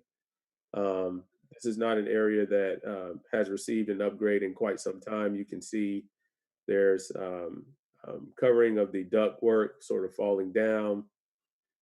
Area needs painting. A lot of the equipment in it is obsolete. You can see that the ladders, some of the structural components of the ladders have broken. Some of the fan coil units are past their prime. And then the shower areas are very much 1960-ish. You'll see that the blow dryers are kind of on the walls. Not really sure how they were using it back in those days, but they were doing. So we've been able to adjust sort of our R&R priorities. We actually had Vaughn Pool on an R&R priority for a future year, but given the conditions of it, we really had to move it up and sort of change some other priorities around. What we plan on doing in that space is the walls need repaired and they need to be painted, and we're going to do it to match the Vaughn basketball arena, which is, so we can provide some level of consistency. We're also doing the floors around the pool, and we're doing the floors inside of the locker rooms as well. We're going to repair the pool railing. We've already removed the diving boards, and we're going to do some plumbing repairs. One of our plumbing in that part of the building is not in good shape. So we'll be doing the plumbing repairs alongside with these upgrades. We're also going to upgrade the entry doors onto the second floor and into some of our main spaces, put in new diving boards, as I mentioned. And then the pool needs a new mechanical system. The work is already underway. The painters have been in, I believe, at least a week now. So that work is underway. After the painting is done, we'll be able to do the flooring. In some areas, we need to complete the plumbing first, in others before we do the plumbing and the painting. But that project is well underway, where we are projecting the project to be done before school opens in the fall. We want to make sure academics has the time that they need classes. So the work has already begun in those spaces. And I will bring to you the final results once it's completed. So are there any questions relative to what I shared with you this morning? Thank you, Alan. We heard the report. Are there any comments or any questions from our board on the different projects that we are doing? Alan, can you hold a swim meet in that repaired swimming pool? I think we would be able to, yes, sir. We're trying to make sure that we do some, that was one of the reasons why we wanted to make sure we did some branding. I think the region does not have a lot of swimming pools, but I will allow. I think that may be a question more so for Dr. Ward and Dr. and the Chancellor to decide how we use it a little bit more strategically. But I do know that some of our partners now, like the Coast Guard, are currently using that space. We just certainly couldn't bring them into that space and allow them to use it. That's a reputational hit for us, I think, based on how it currently looks. Yeah, Trustee Culpepper, I was going to add that part of our partnership with the U.S. Coast Guard is that they utilize our pool for some training activities. And the provost would also say we also have classes that take place in that pool. So, and then Gary would say under normal circumstances, I'm sure, you know, with pre-COVID, our students use that space for some activities as well. So it definitely needs the upgrades that Alan described to make sure that we remain safe, to create an environment that's safe around our pool usage. So this is a very exciting project for us. But my comments are, if you're going to upgrade it, you need to upgrade it to the standards that you could hold a collegiate swim meet in it, if you can. Right. Yeah, I think so. You know, I think we'll do the best we can within the budget that we have. So I don't know the collegiate standards. I'll have to get with George on that.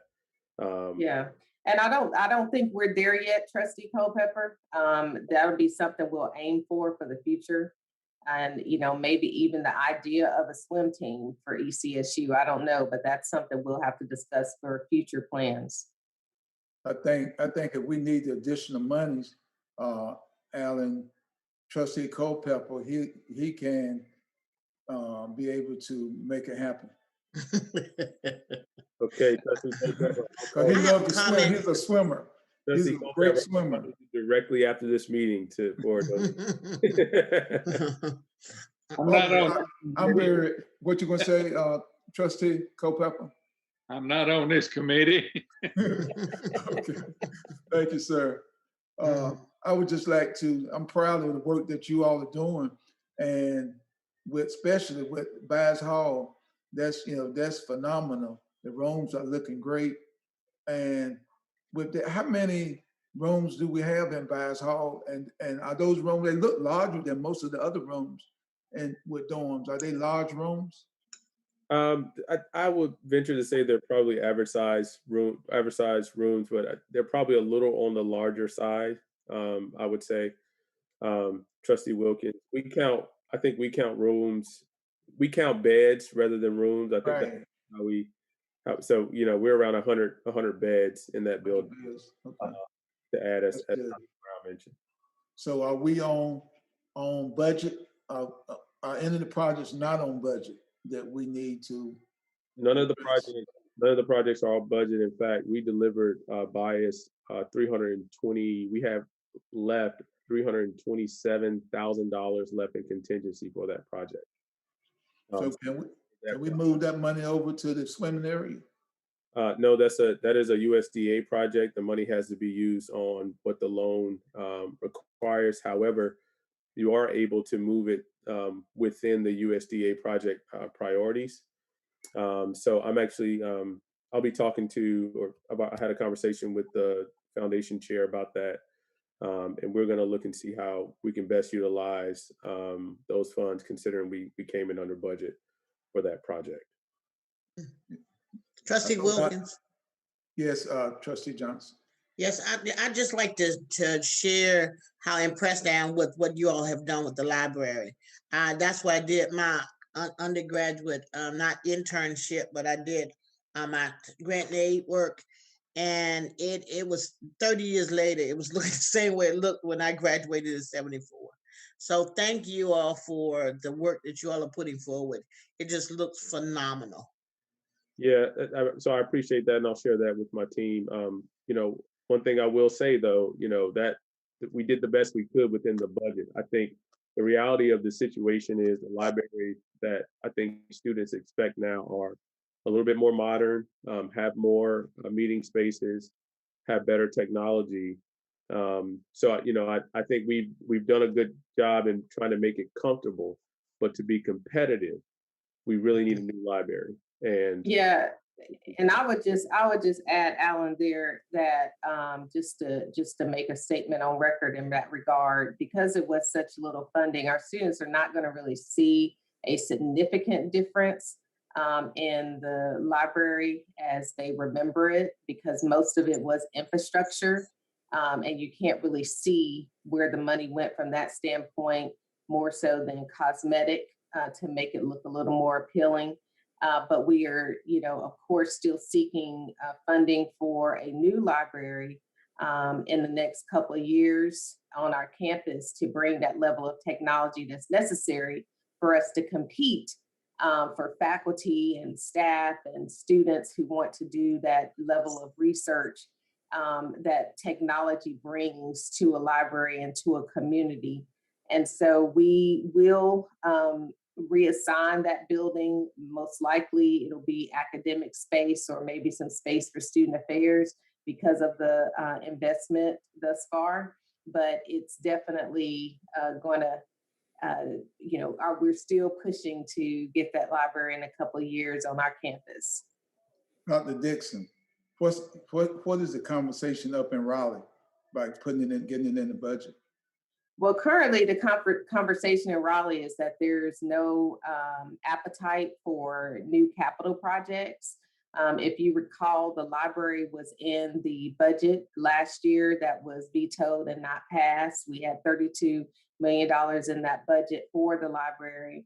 And so this time around, the legislature, from what I understand, does not have the appetite to fund new capital projects. So we're gonna, keep pushing for that. Hopefully in the next couple of years, they may be back to funding new capital projects, and then we'll be ready to ask for our library again at that point. So far, that's kind of where we are. The main funding right now coming from the legislature is mainly around renovations and repairs, infrastructure, other needs that campuses have. And I'll talk a little bit more about that tomorrow as well in my report. Okay, thank you. Since we need to move forward, any other questions, comments? Okay, now we'll move to the action items with Ms. Oni Ola. Good morning, everyone. I'm Aniel Bola, Director of Design and Construction for ECSU. We have two action items today. In accordance with the state legislature, the team received proposals for our two projects, Rosenwald School and Principal's House renovation and our HVAC renovation projects. The panel included members of the board, both Trustee Barnes and Trustee Wilkins attended the interviews, and the names of our finalists were submitted to the board for approval. We asked the Board of Trustees to vote and approve our selection so we may move forward with design on both projects. Y'all have any questions before we ask for a motion? Okay, I need a motion to approve the HVAC system upgrade project. Can I get a motion? So moved. You heard the motion. Do I have a second? I'll second. Second by who? Jimmy. Trustee Chambers. Trustee Chambers. Any discussion or debate?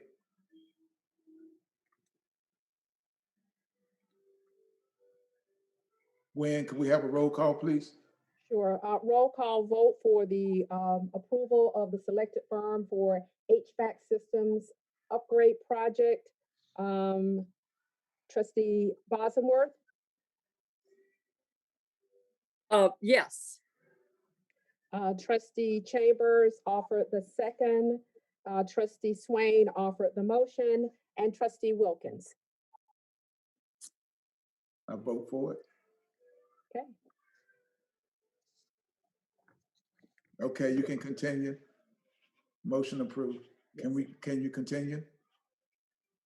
Yes, we'd also like the approval of our selected firm for the Rosenwald School and Principal House renovation. Could I get a motion for the approval of the Rosenthal School and Principals of House renovation? Motion to approve renovation of Rosenwald School and Principal House. Motion by Trustee Swain. Can I get a second? Phyllis Bosworth, second. Second by Phyllis Bosworth. Are there any discussions or debate about the Rosenthal School project?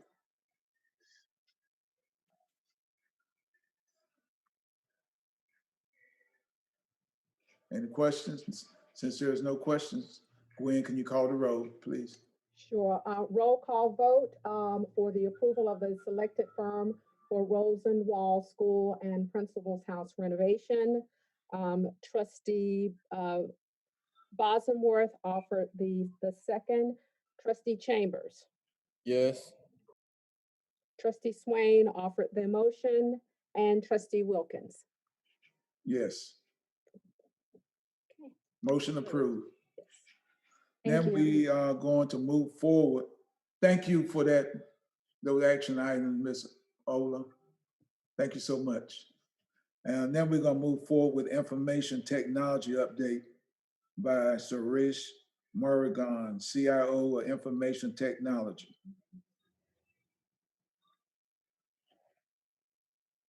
Sir, are you ready? Yeah, can you see my screen? Yes, I see it. All right. So I have just one major update regarding from the Division of Information Technology. It's regarding the strategic initiative 5.3.3, that is to establish the IT governance structure. The main goal of IT governance structure is to involve the staff, faculty, students, and the community, ECSU community in developing the strategic plan, IT strategic plan for the campus with the alignment to the institutional strategic plan. As part of that initiative, we have completed the charter and identifying the IT governance council members. Once starting next this month onwards, we'll initiate the ongoing quarterly calls and we'll initiate the quarterly calls from this month onwards. That's update in regard to the initiative 5.3.3 to establish the IT governance structure. Any questions regarding this? Are there any questions or comments to everyone understand? Does everyone understand? Okay. Thank you, sir, for your report. Thank you. Then we will have a report from presentation on communication and marketing update from Ms. Michelle Ball, the Executive Director of Strategic Communication. Good morning. Good morning. Good morning. I just have a few quick updates on projects that we are working on in relation to the strategic plan. The first is around creating processes, procedures, and tools for marketing communications internally and for the institution. We have updated a lot of our forms and processes and procedures for our faculty and staff as we work with them. We've updated our project request form, we've updated our website, and we are working on updating and having more frequent communication to the campus. So last week we launched 2 emails to talk about the services that we provide. And this week we will launch a newsletter that will provide regular updates around our processes, tools, procedures, and how individuals can work with us and how we serve the institution. Another strategy that we have working on is conducting an evaluation of the existing communication vehicles and also looking at just customer service in general. So we have a survey. We were hoping it'd be issued by now, but it is actually in institutional research being formatted. So they're doing their magic as we speak. And once they get it in a structured survey format, they will send it back to us. And hopefully this week we'll get that disseminated to faculty and staff. That then will help us potentially alter or adapt any of our communication platforms, as well as look at how the service that we provide to the institution can be adapted or enhanced based on that feedback. And another project that we're very excited about, and we're working very closely with the Department of Information Technology, is the development of a intranet site. So an intranet is basically an internal website that is password activated. So employees as well as students will have access through a password portal to information specific to ECSU. The goal of the intranet is really to get a lot of the content that's really inward facing that's on our external website today, because we have nowhere else to put it, get that content off of the external site into an internal platform, so our university website can be really focused as a marketing and outreach tool. So we had a kickoff meeting last week, and we are starting that project. It is slated to be completed this summer. So we will have a launch date before the start of fall semester. So we're very excited for that project as well. And then just wanted to give you an idea of our growth around social media. So you can see from December of 2019 to December 2020, we have grown all of our channels. Facebook, we have grown 7.1%. And in December of 2019, we had 11,099 followers on Facebook. Twitter, we've grown 14.7%. And we in December had 5,482 followers. Instagram, we grew the most at 31.1%, and we have 5,096 followers as of December. And LinkedIn, at 8.7% growth, we had 10,322 followers. So this gives you an idea of the outreach and the impact that we're having on social media based on the followers that are following each of those channels. And then finally, we do conduct some paid advertising. So this past few months, we promoted Winter Open House. We want to share a little bit of that data to show you the impact. So we spent $1,000 on a 2 to 3 week period. We focused on the geographic locations where we have large alumni chapters. And so Atlanta, DC, Maryland, North Carolina, and Virginia.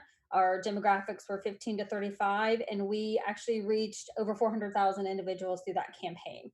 That is how many actual people saw the ad. So that's how many individuals that it popped up in their feed.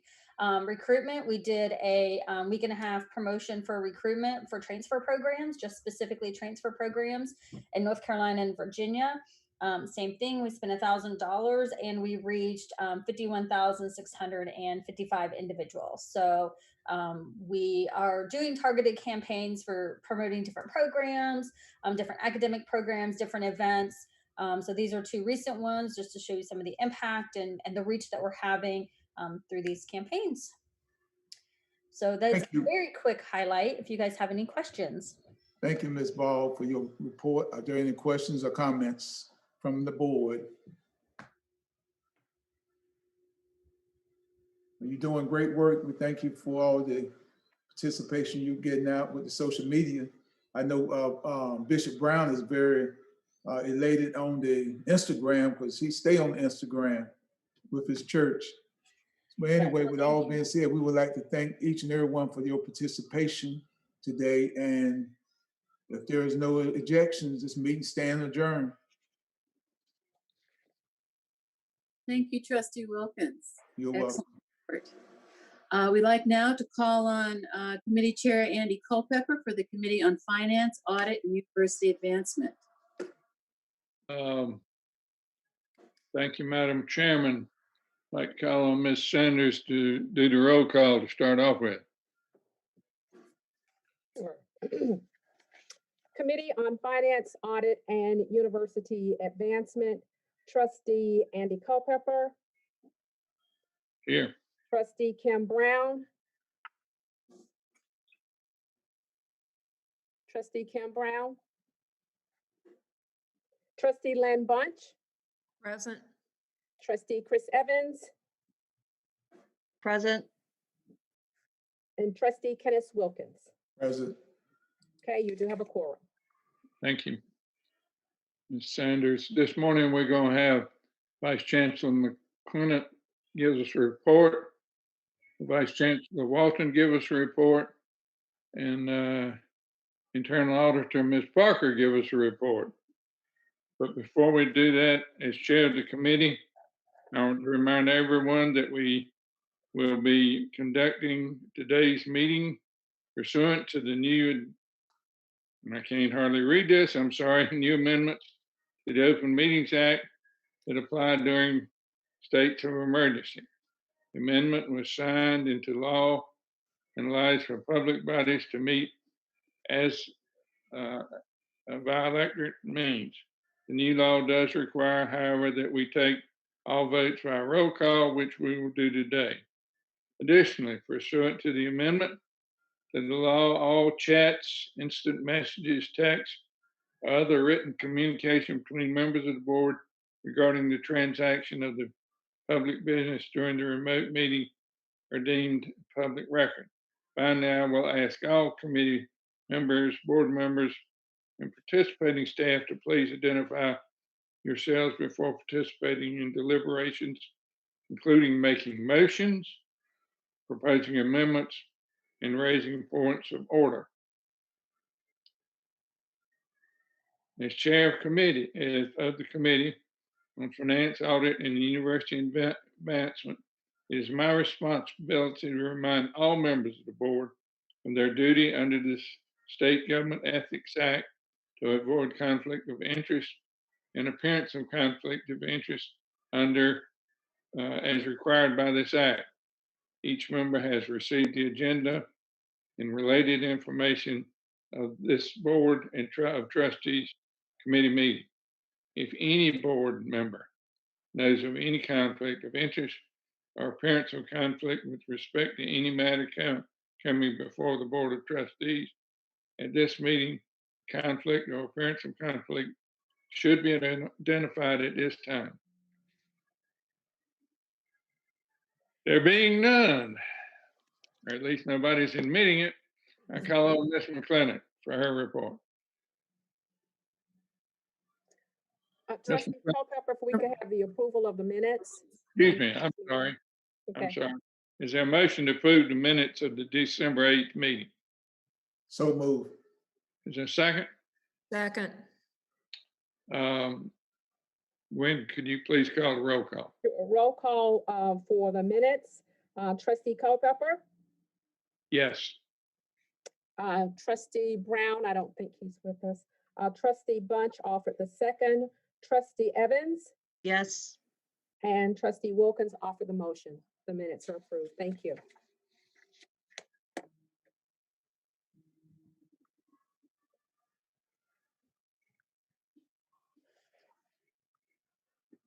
Good morning, trustees. I will won't be before you long, give a brief update of business and finance. Just to start off with some good news for fiscal year 20, all our financial audits was a clean audit. This includes the foundation, the university financial statements, as well as the radio station. Just to give you an update of where we are ended for December 31st, 2020 for our state fund general fund budget. We currently were a total budget of $43 million. At the end of the quarter of December 31st, we was pretty much at 46.9%, which is a little bit shy because we should be at 50% since it's halfway through the year. But that's a good thing when you're kind of under, and that we can say COVID-19 is still an impact of slowing of its expenses and revenues. Just to give you an update of auxiliary and trust funds, as of you can see our fund balance for unrestricted increased to $27.5 million, which is 23 is unrestricted. You know, this is really because of the $15 million gift that was still sitting there as of December 31st, and a reduction of housing debt service, just reduce operating expenses due to COVID, since we're still kind of in the reduced operations, as well as receipts of fees and rooms that we got in spring. So overall, if you look back, I was just looking back for 2 years comparison, our trust fund balance have really increased. It was at $2.5 million back in fiscal year 19. So to see $27.5 million today is a true statement of progress. Also, I just want to give you an update of COVID funding update. We have received a total of $13.6 million in COVID funding related. And that has truly been nothing but extraordinary for the school of ECSU, or just for all the universities. And I just want to highlight the biggest one that just came in is the HBCU, which our amount was $5 million. This is the last pot of the funding that came in for 2021. They actually gave us 3.6 money funds, which 1 million has to be used for student relief, and the 2.6 is also for campus use. And then of course the HBCU money of 5.9, just to give you a comparison of 2020 CARES money, instead of 3.6, it was 2.1. So they gave us another roughly 1.4 increase. And then our HBCU funding for 2020 was 2.86. It nearly doubled to $5 million. And this is the more flexible pot of funds that we will have to use.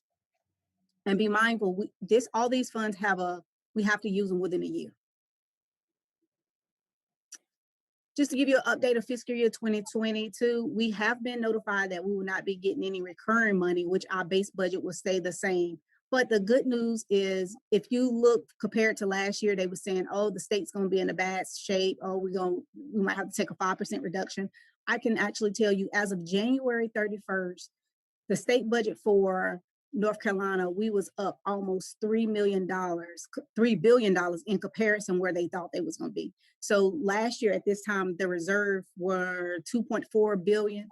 Our reserve this year was 5.2 billion, which is awesome for North Carolina in a pandemic. And most of that is because they also reduced their operating expenses by $1 billion.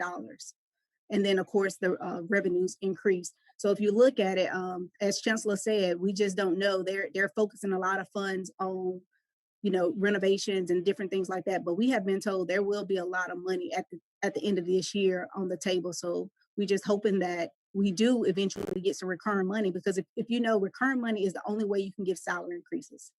They give us one-time money, but that can never be used for salary increases. It's great because institutions can use it for one-time costs, one-time needs. Just like this year, we got $1 million of one-time costs, and we was able to purchase 2 airplanes, which was needed for aviation. So that's great, but we also still need recurring money. And I went back and looked, we haven't had really any recurring new money for state in the last 4 years. So hopefully with the state of the North Carolina budget where we are today, that this will change for fiscal year budgets 22 and 23. And with that, that is my update for business and finance. Any questions? Any questions?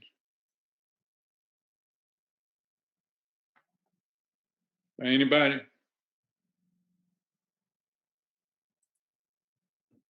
Ms. Parker, you want to go?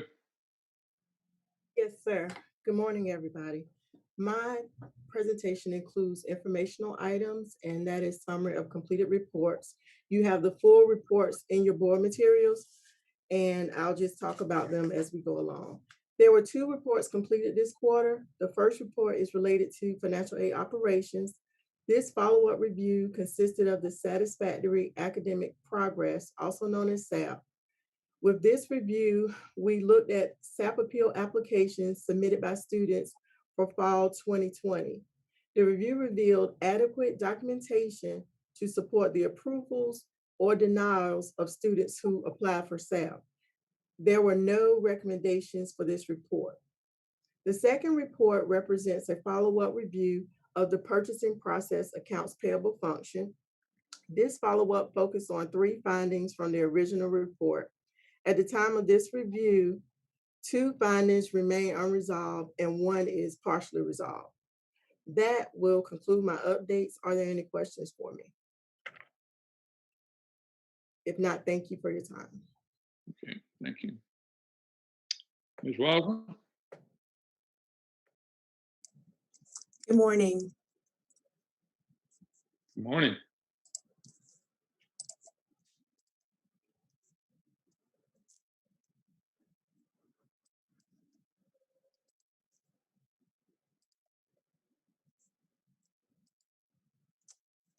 Oh, but this time I'm sharing my screen with everyone. All right. So this morning I'll be giving an update on the Division of University Advancement and where we are at this time.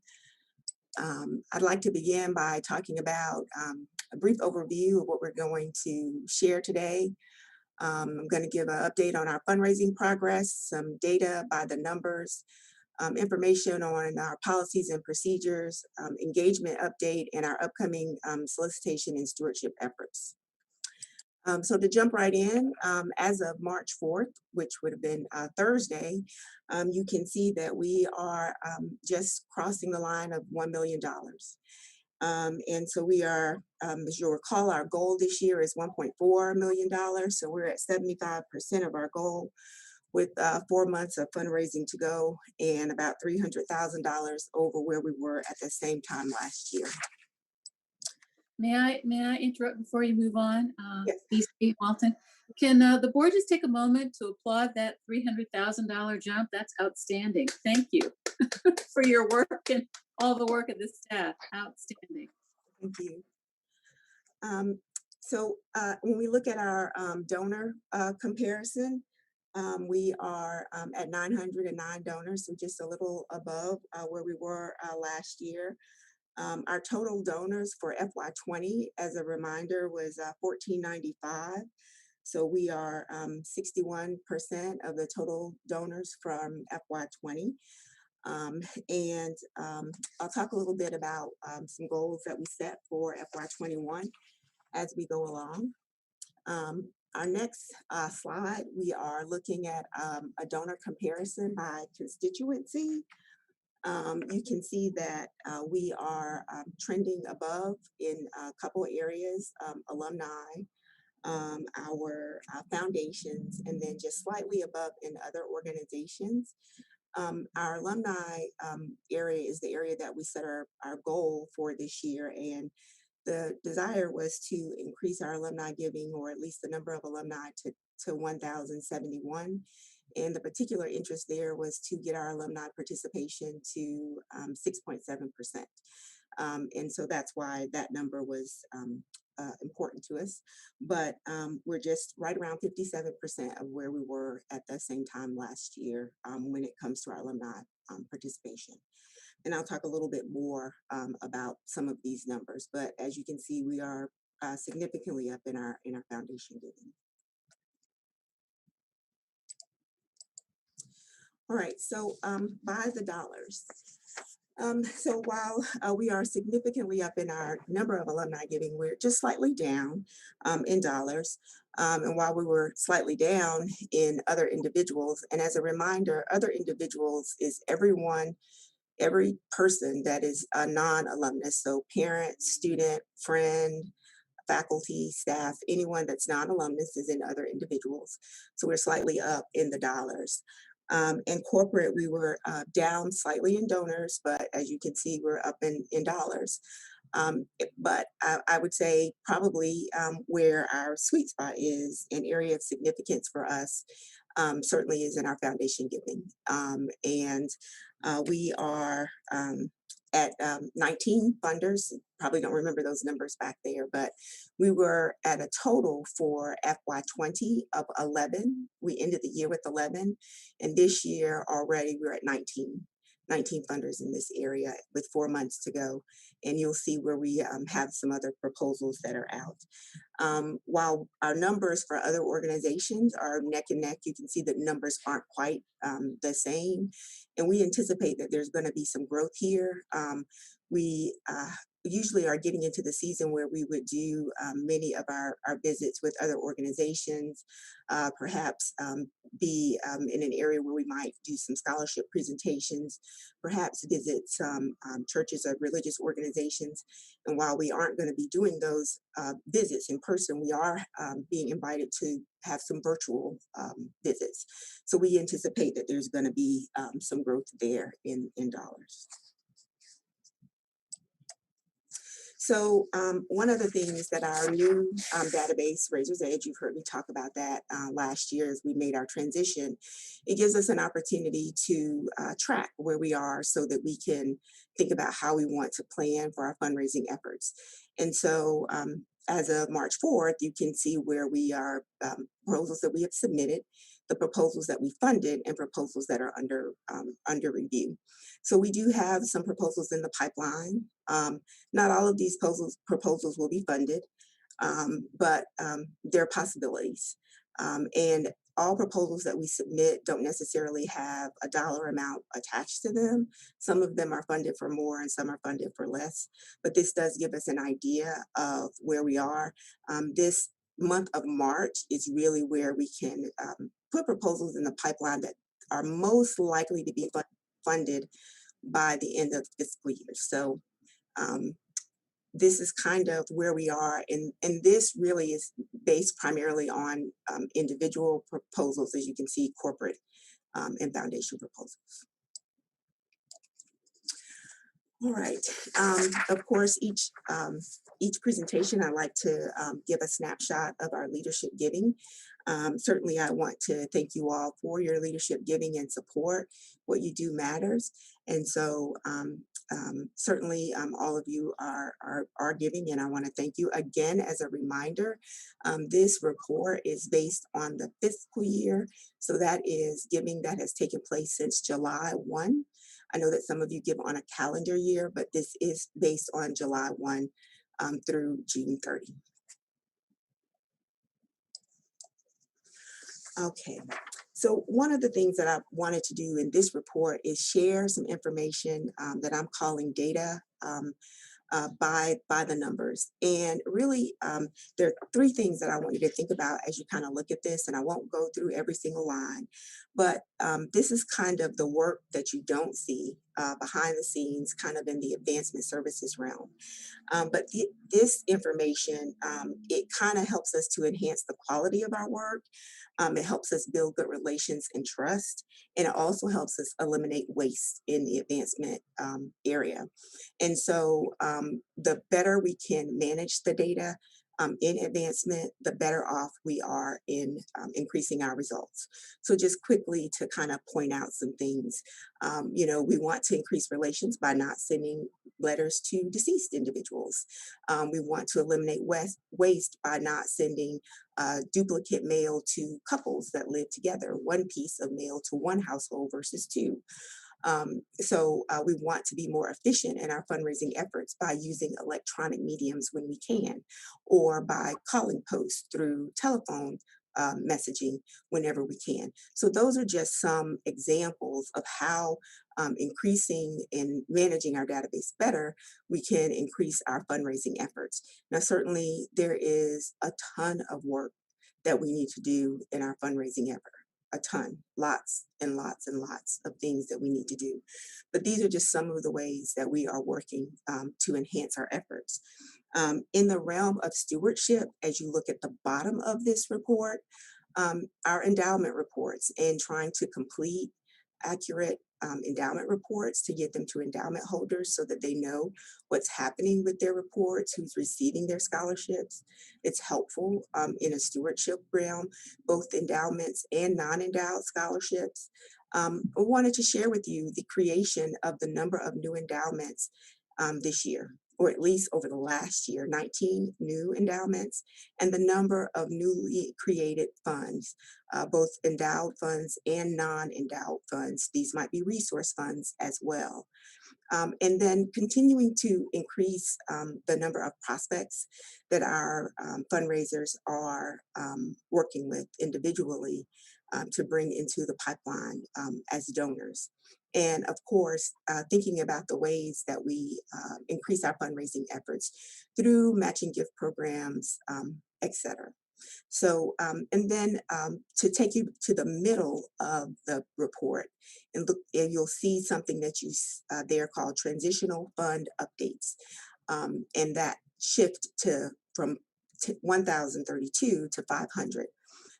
Money that comes in, and an individual will say, I want to create an endowment. They may give us the money, and the quicker we can get their monies to a completed endowment or to a fund where it can be spent, and it's not sitting there waiting for us to do that, take that action, the more readily we can make use of the donors' resources to enhance the use of it at the university.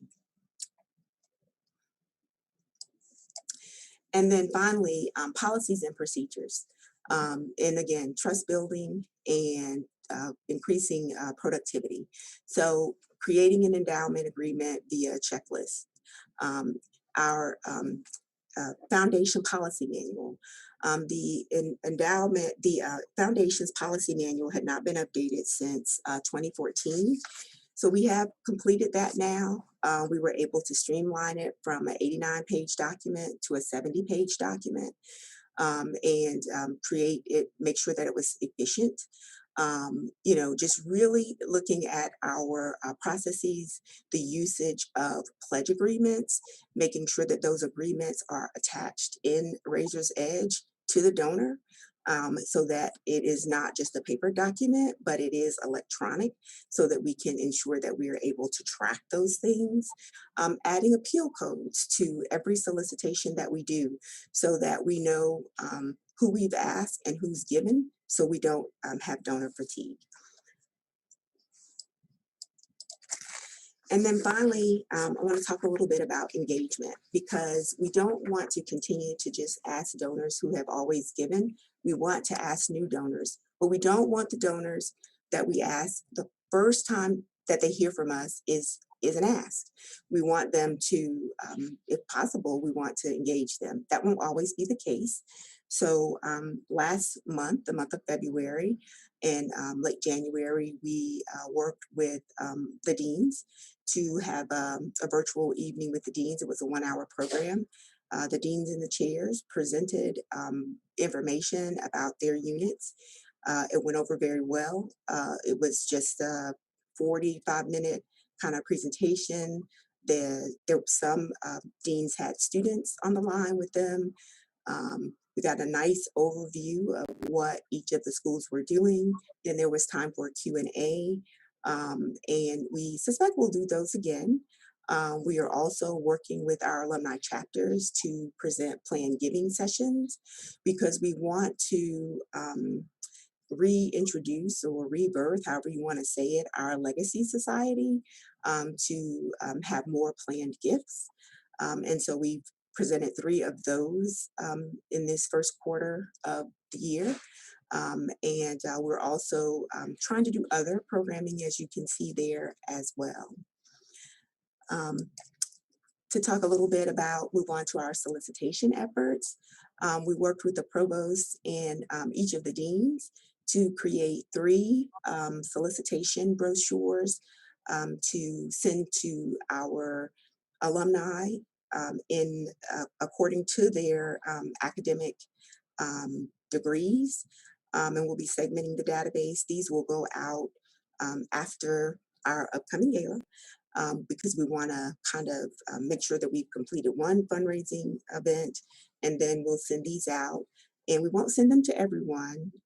We're going to be strategic about sending them to individuals who have given in the past but haven't given this year. And those individuals who are not noted in the database as having graduated from one of the majors in one of these 3 schools will receive a brochure that has kind of an overall academic message from the provost. The deans work with us to come up with the content, and the chairs worked with us as well to provide content. So they were heavily involved in helping us to produce these brochures. So we're looking forward to getting those out and seeing what the net return will be. I want to thank all of you who have supported the upcoming gala, which will be this Saturday, the annual scholarship gala, which supports the General Scholarship Fund. This year, of course, due to COVID, it will be a virtual event, our first virtual event. We are feeling pretty good about it in terms of the delivery. If you are wondering when you'll get your link in terms of how you'll access, that's going to be emailed to you 24 hours in advance. Of course, the Chancellor's Legacy Awards will be presented as they always are. You can see here who our honorees are this year. There'll be 4, and special honoring of the 1971 CIAA championship football team. And of course, we'll have some fun things to go along with this event. You'll receive a gala souvenir depending on when you registered. If you've registered, you may have already received your gala souvenir at your home. Some people have indicated that they got it this weekend, and a virtual photo booth. This event will not last more than 2.5 hours. There's a virtual lobby, a virtual reception that's 30 minutes at 6:30. The main event is 1 hour, and then there's a social with a live entertainment and a DJ in 2 rooms that will last 1 hour. We have some door prizes, and of course, this is a fundraiser, so even though it's virtual, it's $125, and of course, we have some very generous donors who have agreed to be sponsors, so we thank you for that. Our board member, student board member, Ms. Tatiana Ko, did a wonderful video for us to help promote the event. And I'd like to try my hand at playing her video. We've tested it and we think that it's gonna work. So if you will bear with me, I'm going to give it a try. She did an outstanding job. Let's see if it's going to play. Let me just click over here.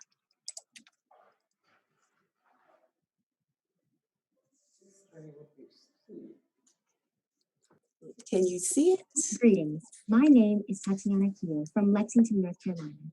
I'm a senior at ECSU studying birth through kindergarten. It's hard to believe that we are only a few weeks out from the Elizabeth City State University Foundation Founders Day Scholarship Gala 14. Over the years, this event has raised millions of dollars to support the General Scholarship Fund for students like myself here at Elizabeth City State. This year's event will be virtual, but the mission of the event remains the same. We look forward to gathering on March 13th to celebrate our past, relish in our present, and look towards the future of this great institution. And I hope that you'll be able to join us. Tickets are on sale now at www.ecsu.edu/gala. Make sure to get yours before it's way too late. Viking Pride. So thank you to Ms. Tatiana for a wonderful job with that. She has, again, serves on our board and is very present and does an outstanding job. So I hope you will join us if you haven't decided to do so. I will tell you that as of last Wednesday, we were at 175 tickets and we had raised about $80,000. Our goal is $100,000 this year. Just a few more slides.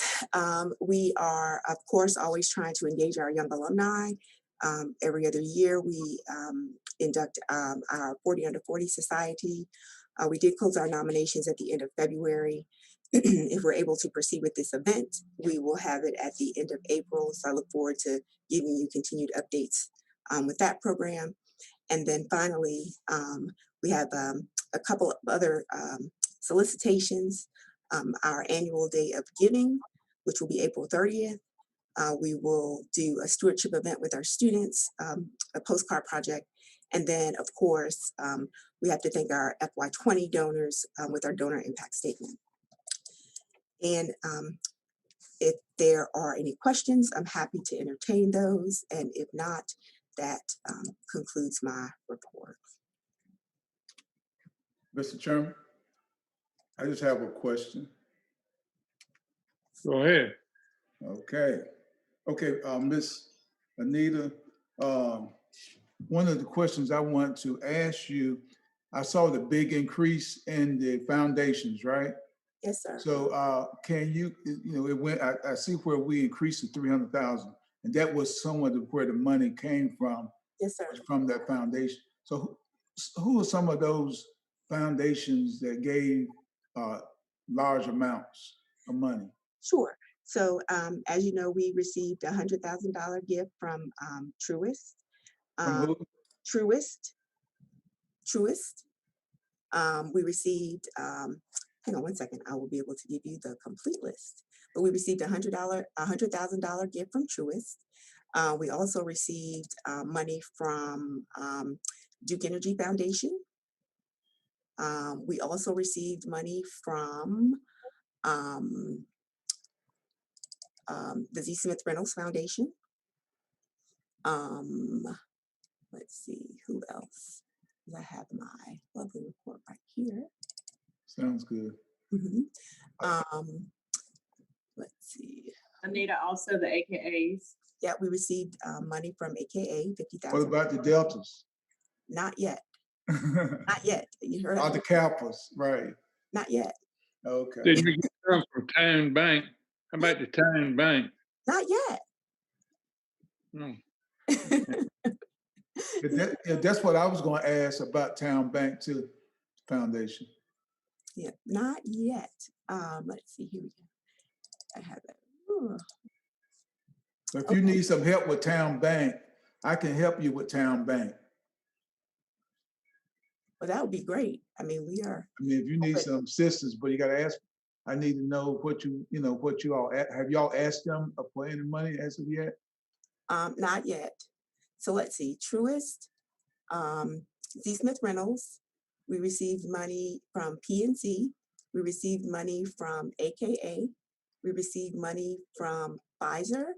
We received money from SAP America. We have money from, it hasn't gotten here yet, but from a company called Taxanet. We received money from AT&T Services Incorporated.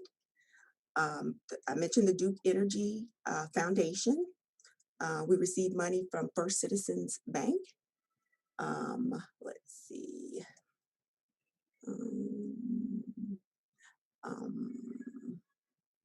Is Truist the old BB&T? Is that the merged name? Mm-hmm.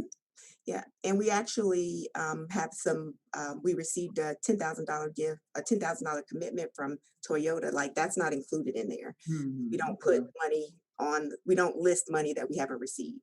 Right. So, you know, there's still money that's coming. So that's those are some. Okay, most of these are first time givers. I know BB&T wouldn't be. BB&T isn't, Pfizer is not, PNC is not, First Citizens is not. And Trustee Wilkins, I would suggest that you and Trustee Tan work together. I believe Trustee Tan already has had a conversation, correct me if I'm wrong, Trustee Tan, in regards to Town Bank. That's a relationship we've been cultivating for a while now. Yeah, you remember when you first came, when you were interim, you know, we had a meeting with Town Bank. I set up a meeting with someone, Dr. Dixon. Yes, but this is a different person. Yeah, I know. Correct, Trustee Tan? No, the reason I was saying that, Dr. Dixon, I work with Trustee Tan, but I know the president of the foundation personally. And, you know, I'm a great supporter of the bank. So, you know, I can help you out times with that, Trustee. So I got a follow-up question. I guess I was going to ask, have we, I discussed in the last meeting when we got the $15 million, I was asking for you all to somewhat implement some type of letter so we could send out to like people, big donors, real big donors, just a letter that would tell the story, why we need money, where we situated in North Carolina. And I don't know where we are on that because I haven't heard anything else about that. But I think that would be a good, it don't cost a lot of money to put together something like that, and during tax seasons, during different times of the year, people they want to give money away. And that's, I saw where a couple of HBCUs have picked up some money from some other celebrities and some other athletes. So, that would be a good letter we could put together to just implement, to send out with a stamp and whatever, So I'm gonna keep, talking about it. So hopefully one day we'll do it, and one day we'll get some millions of dollars in. Yes, sir. So I would just say, Trustee Wilkins, trustees are advocates, as you know, and can talk to anyone on behalf of the university. So if you want to put a letter like that together to send out, Anita can give you some highlights in regards to some specific projects that we may want to have some investment in.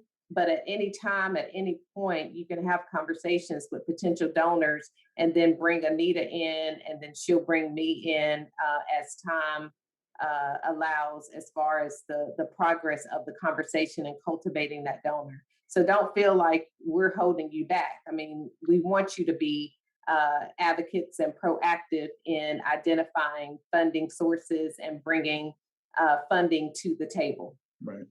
Yeah, but I just need tools. I can't put the letter together. But if you all have all the doctors and you all got all the professional people, and you all could just get me the letter, I could have it at my disposal. And then if I see someone, talk to someone, I have an official letter from the ECSU, and I could, any of us could just assimilate it. It's not just for me. I'm just want to try to help raise some money for the university. Thank you. Any other questions? And I declare the meeting of the Finance, Audit, and Advancement Committee adjourned. Thank you so much, Trustee Culpepper and staff. And I would like to turn the meeting time now over to Chair Paul Hine, Committee on Regional Development. Let's call the meeting for Regional Development to order. As chair of the committee, I want to remind everyone that we will be conducting today's meeting pursuant to the new amendments to the Open Meetings Act that apply during states of emergency. The amendments were signed into law and allow for public bodies to meet via electronic means. The new law does require, however, that we take all votes via roll call, which we will do today.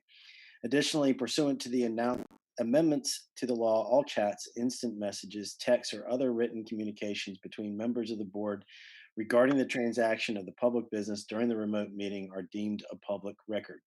Finally, I will ask all committee members, board members, and participating staff to please identify yourself before participating in deliberations, including making motions, proposing amendments, and raising points of order. As chair of the Committee on Regional Development, it is my responsibility to remind all members of the board of their duty under the State Government Ethics Act to avoid conflicts of interest and appearances of conflict of interest as required by this act. Each member has received the agenda and related information for this Board of Trustees committee meeting. If any board member knows of any conflict of interest or appearance of conflict with respect to any matter coming before the Board of Trustees at this meeting, the conflict or appearance of conflict should be identified at this time. Seeing and hearing none, I will ask Glenn to read the roll call, please.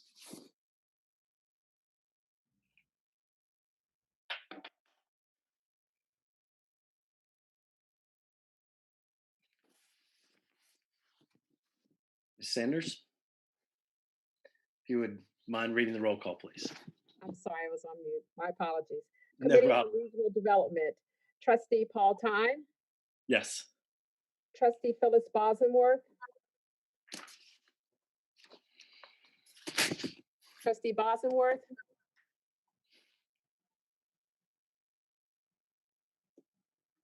is Trustee Bosworth still with us? Trustee Kim Brown, Trustee Kim Brown, Trustee Lynn Bunch, Present. and Trustee Andy Culpepper. Present. Okay. All right, thank you. The next order of business is I will look for a motion in regard to the minutes from our last meeting. So moved. This is Andy. Thank you. Second, Lynn Bunch. Thank you. Any discussion? Ms. Sanders, if you would read the roll call, please. Roll call for minutes. Trustee Tyne, Yes. Trustee Bosworth, Trustee Bunch offered the second, and Trustee Culpepper offered the motion. Thank you. Okay, thank you. Thank you. We don't have any action items, so we'll move into the informational items. And Dr. Wilkins, if you would give the presentation, please. Good morning. Thank you, Trustee Tyne. This morning, we have a few updates from the Regional Development Committee. The first, as we move through,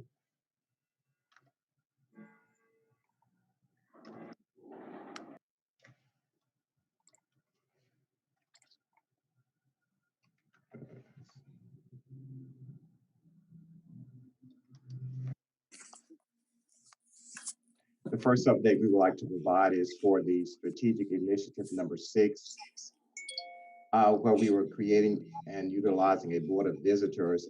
As you recall, in the December meeting, we did approve the bylaws for this committee or for the board of visitors.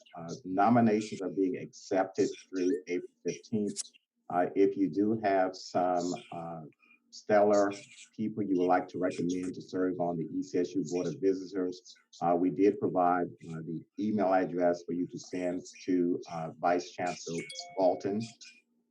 Upon receipt of the nominations, the Chancellor will vet and approve those who we will appoint to the Board of Visitors. But we are encouraging the trustees, if you would please make your nominations through April 15th to Vice Chancellor Walton, and they will be considered. The other update that we have is for our Regional Economic Development Summit. Great work has already started in that regard. The committee has met on February the 11th. We met on February the 11th to discuss some plans for a regional economic summit. We have another meeting scheduled for March 31st, where we are looking at inviting some regional stakeholders to the table to meet with us as we proceed with the planning of this event. As of now, the summit date is still TBD. It is pending COVID and when we are able to gather again, but we do have some stakeholders from across the region that will participate in our planning. So we're looking forward to our meeting on March the 31st. We'd like to also introduce, by way of this slide, our new director for our SBTDC. As you recall, Michael Twitty retired last semester. And so we're delighted to welcome to the ECSU team Ms. Wanda Gill. Ms. Gill is full of energy and vision for our SPTDC. The Chancellor and I met with Ms. Gill for a presentation last week, and we are convinced that Ms. Gill is a good fit, and she's going to move us and continue to move us in the right direction. So we do welcome Ms. Gill. She will be invited. She has been invited to our regional development, regional summit committee meeting on the 31st. So we're looking forward to having you meet her in that meeting. And so some of the updates from SBTDC, we're resetting the metrics here, the scorecard, because their year flows from January through December. And so these are the usual data points that we present to you. You will see the businesses served in the first quarter, the counseling hours provided, capital formation created, jobs created, new business starts, along with our training events, along with the number of participants. Ms. Gill is excited about hitting every one of the targets because this is a scorecard and our center is evaluated or assessed based on these metrics, and Ms. Gill is determined that we will hit every mark as we go through this year. That concludes my section. We will have, do you have any questions regarding this update? Are there any questions from the committee or from the board? So one thing I'll elaborate on is we've received good feedback in regards to the March 31st our 31st meeting. And just so, because last time we had discussion in committee, several groups reached out with interest. And so I just want to make sure that we state our intentions clearly about the March 31st meeting, which is, one, we're meeting with stakeholders that are involved in economic development, from businesses to county partners to chambers to other economic development entities, to make sure that an economic summit would be valuable to them. And then once we have confirmed that, then find out exactly what would be the most valuable in regards to what we would be able to help put together. And then my optimistic goal is that we actually form a committee structure of support behind those goals, but that we'll see how far that goes. But that's the purpose of the meeting on March the 31st. And we have several different partners from around the region who have, and at the state level, who have agreed to come and participate. I don't see any other questions. And so Derek or Dr. Wilkins, I believe there is Mr. Rich is going to present next. Yes. Okay, good morning.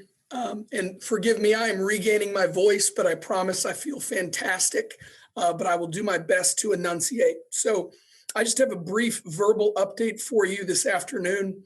And I'll start at the federal level, which we saw some activity over the weekend on Saturday, when the Senate passed a $1.9 trillion COVID relief plan.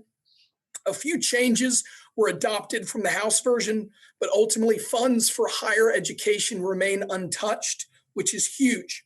Overall, the bill includes roughly $700 million for UNC system campuses.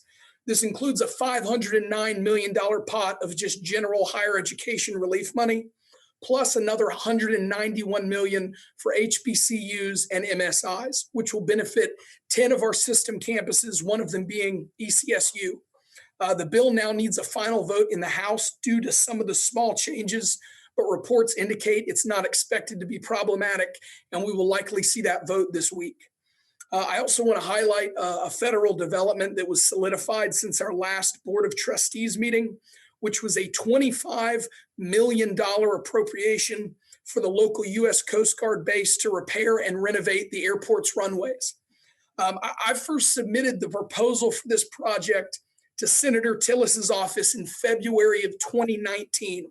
So this has been a 2 years in the making initiative, but we're incredibly thankful for our federal stakeholders for making this happen. This includes Senator Tillis, Congressman Murphy, and Congressman Price, who is North Carolina's chief appropriator, as well as our folks at the U.S. Coast Guard. This is a huge win for our aviation science program and for the community, as it will bring significant dollars to our local airport. I want to briefly go off script just to say that I am looking forward to things opening back up, because I will tell you this, as I've seen it firsthand, when you have our chancellor in DC talking to members of Congress about our aviation program, sparks fly, and it's a beautiful thing. And I look forward to seeing if we can get some additional support in that area.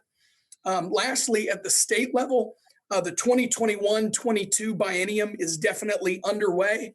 From conversations I have had with legislators and based on President Peter Hahn's presentation to higher education committees in both chambers, the legislature has a strong appetite for the UNC system priorities and is very pleased with the overall proposal, which includes enrollment funding, NC Promise funding, building reserves, and faculty staff salary raises.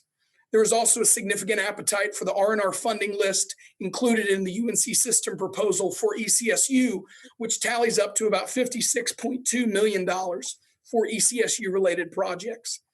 We hope to have a budget by June. A lot of my colleagues across the system have talked about this, and we will see how things go from here. But I say that to keep in context the way that things went with the last biennium. So I'd say I am cautiously hopeful we will have a budget this year. But again, it's North Carolina, and things always change. But that's all I have, pending any questions. Any questions or comments from the committee or the board? Or staff? Seeing none and without any objections, we will stand adjourned. Thank you, Chair Tyne, and thank you, staff. All righty, it is 12:05 on the dot. I will begin our Committee on University Governance and call us to order.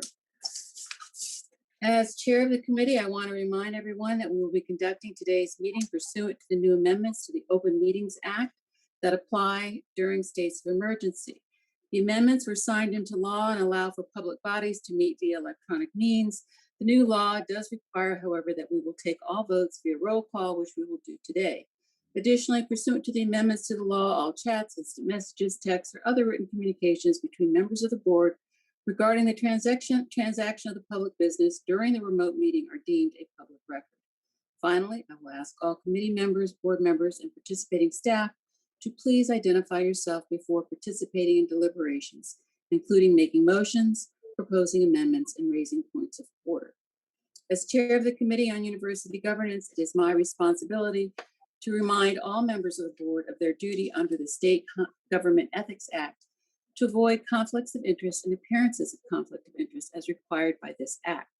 Each member has received the agenda and related information for this Board of Trustees committee meeting. If any board member knows of any conflict or appearance of conflict with respect to any matter coming before the Board of Trustees at this meeting, the conflict or appearance of conflict should be identified at this time. Hearing none, I will request Ms. Sanders does our roll call. Committee on University Governance, roll call. Trustee Jan K. Robinson. Present. Trustee Lynn Bunch. Present. Trustee Stephanie Johnson. Present. Trustee Harold Barnes is not with us. Trustee Kim Brown. Trustee Andy Culpepper. Present. And Trustee Paul Tyne. Present. You do have a quorum. Thank you. I'm now requesting an approval, a motion for approval of our December 14th, 2020 minutes. Lynn Bunch, move to approve. Stephanie Johnson, second. Thank you. Ms. Sanders, may I have a roll call? A roll call for the minutes. Trustee Robinson. Yes. Trustee Bunch offered the motion. Trustee Johnson offered the second. Trustee Culpepper. Yes. And Trustee Tyne. Yes. Okay, thank you very much. Now, I don't know if you all have before you our strategic planning goals. I sent you all an update, and I don't know, Ms. Sanders, is it possible to put it on the screen? We only have a few updates that I'm going to review.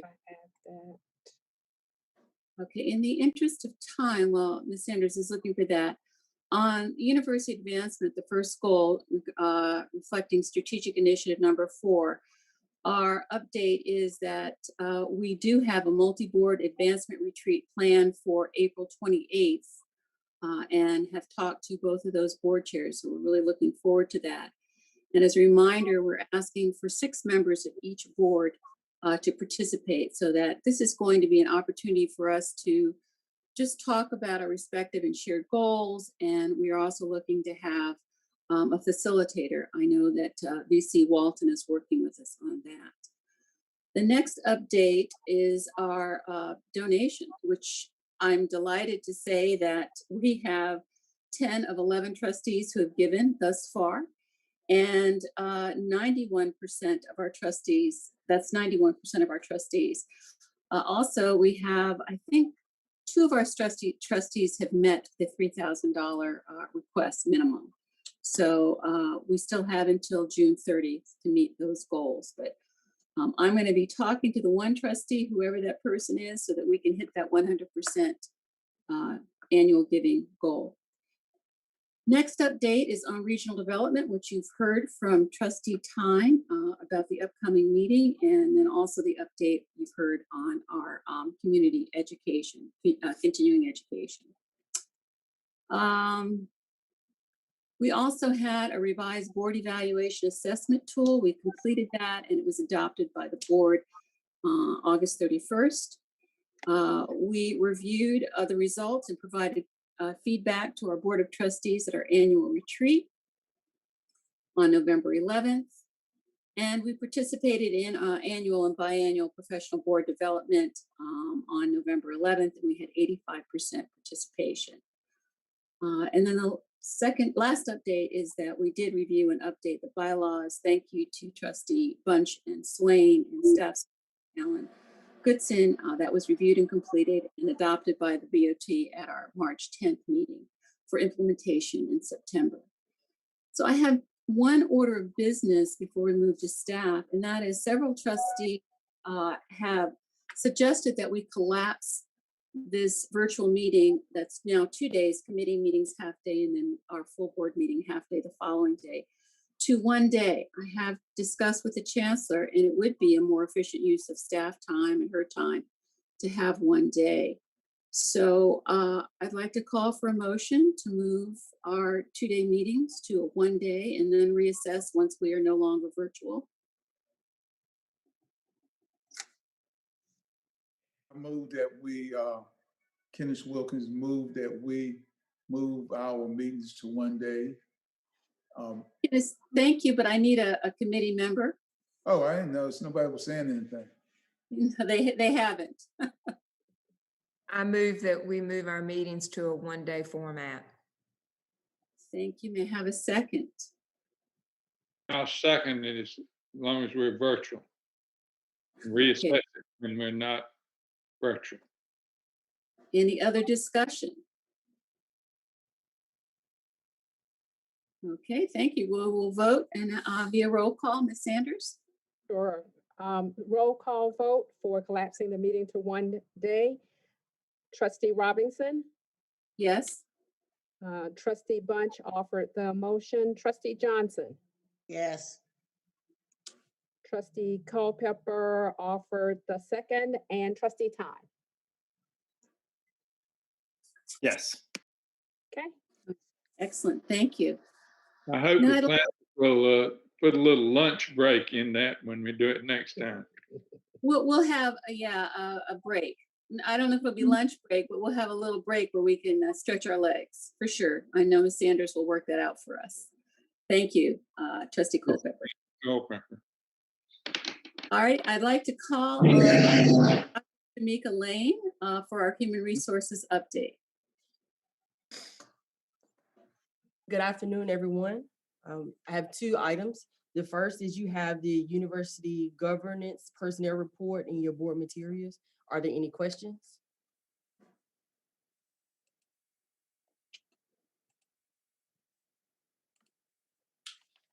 Hearing none, I'll move to my second item. Is everyone able to see the presentation? Yes. Yes. Today, I would like to present a few highlights from the 2019-2020 Annual Diversity and Inclusion. A detailed report has been provided for you within your board materials. In the 2019-20 school year, we focused on 4 primary goals, including improving student success and retention, expanding educational opportunities for a student-centered campus culture, providing education and training for faculty, staff, and students, and a focus on talent acquisition, management, and development.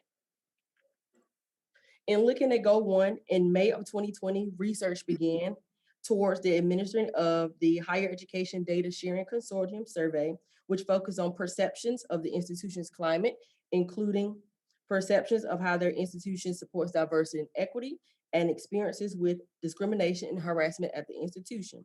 This was administered in the fall of 2020 as presented by VC Brown, with the following results yielded. 82% of respondents being generally satisfied to very satisfied with the campus environment, 75% of respondents being generally satisfied to very satisfied with their sense of belonging at ECSU, and 88% of respondents agreed that diversity on campus improves experiences and interactions on campus. In looking at Goal 2, the focus was on expanding educational opportunities for a student-centered campus culture, which resulted in the initiating and planning phases of the Cultural Competency Enrichment Course proposal, which, if approved, will result in the students earning a certificate, providing future employees their commitment to understanding the importance of diversity. Additionally, the utilization of 2 online learning modules, one called Safe Zones and one called Safe Colleges, created a opportunity for students to utilize some modules online to help them with various topics. Additionally, critical conversations discussing issues such as social injustice, political climate, religious perspectives, and sex and gender identities were provided. At the conclusion of the critical conversation forums, data supported that 91% of participants were able to provide at least one thing they learned or thought differently about these topics after the session, and 100% of participants felt respected in their differences within each session.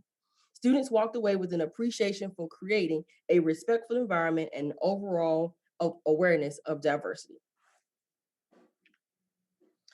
In reviewing Goal 3, it was also about education, but education for faculty, staff, and students, where the continued use of Safe Colleges was utilized. The chart shows a sample of course topics and the number of employees who completed those respective courses. Goal 4 focused on talent acquisition, development, and management, which included the review and annual update of the EEO Equal Opportunity Employment Plan, focused on recruitment and selection, compensation and benefits, and performance management topics, to name a few. It also focused on the continued requirement of the EEODF Equal Employment Opportunity and Diversity Fundamentals course completion and training for employees who will serve on search committees to hire employees for ECSU. Our last data point is a review of data from the Employee Engagement Survey, which was administered in February of 2020, which highlighted diversity and inclusion as one of our strengths. 89% of employee respondents believe the institution takes reasonable steps to provide a safe and secure environment, and 71% believe the institution places sufficient emphasis on having diverse faculty, administration, and staff, and is committed to building a culture that actively promotes diversity and inclusion for students, faculty, and staff. As we continue to forge our future, we will set SMART goals in alignment with the strategic plan, focused on Goal 2.7, ensuring our campus is diverse and inclusive for all students, and Goal 5.5, attracting and retaining talented faculty, staff, and administrators. We will continue to collect data to monitor our progress and provide opportunities for dialogue. We will also continue to enforce policies surrounding diversity and inclusion, educating faculty, staff, and students on its importance, monitoring and tracking data on required trainings, and engaging with staff to help them feel valued at the university, where they will share their positive experiences and recruit others to join us here at ECSU. Thank you. At this time, I will take any questions.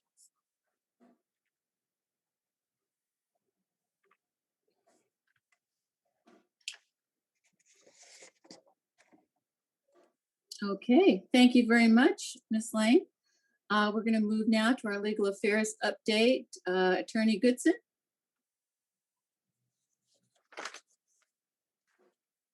Yes, ma'am, we'll need to go into closed session. All righty, I'm going to call on Trustee Bunch to read that motion. Unmute Trustee Bunch, unmute. All right. I move that we go into closed session in accordance with North Carolina General Statute Section 143-318.11 to consider the qualifications, competence, performance, and condition of appointment of a public officer or employee or prospective public officer or employee, and in accordance with North Carolina General Statute 143-318.11, Section A3, to consult with our attorney to protect the attorney-client privilege.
Okay, we may begin. You may begin, Chair Robinson. Excellent, thank you. Those are all the matters that I have under the Committee on University Governance. Are there any other matters from our committee members on any topics?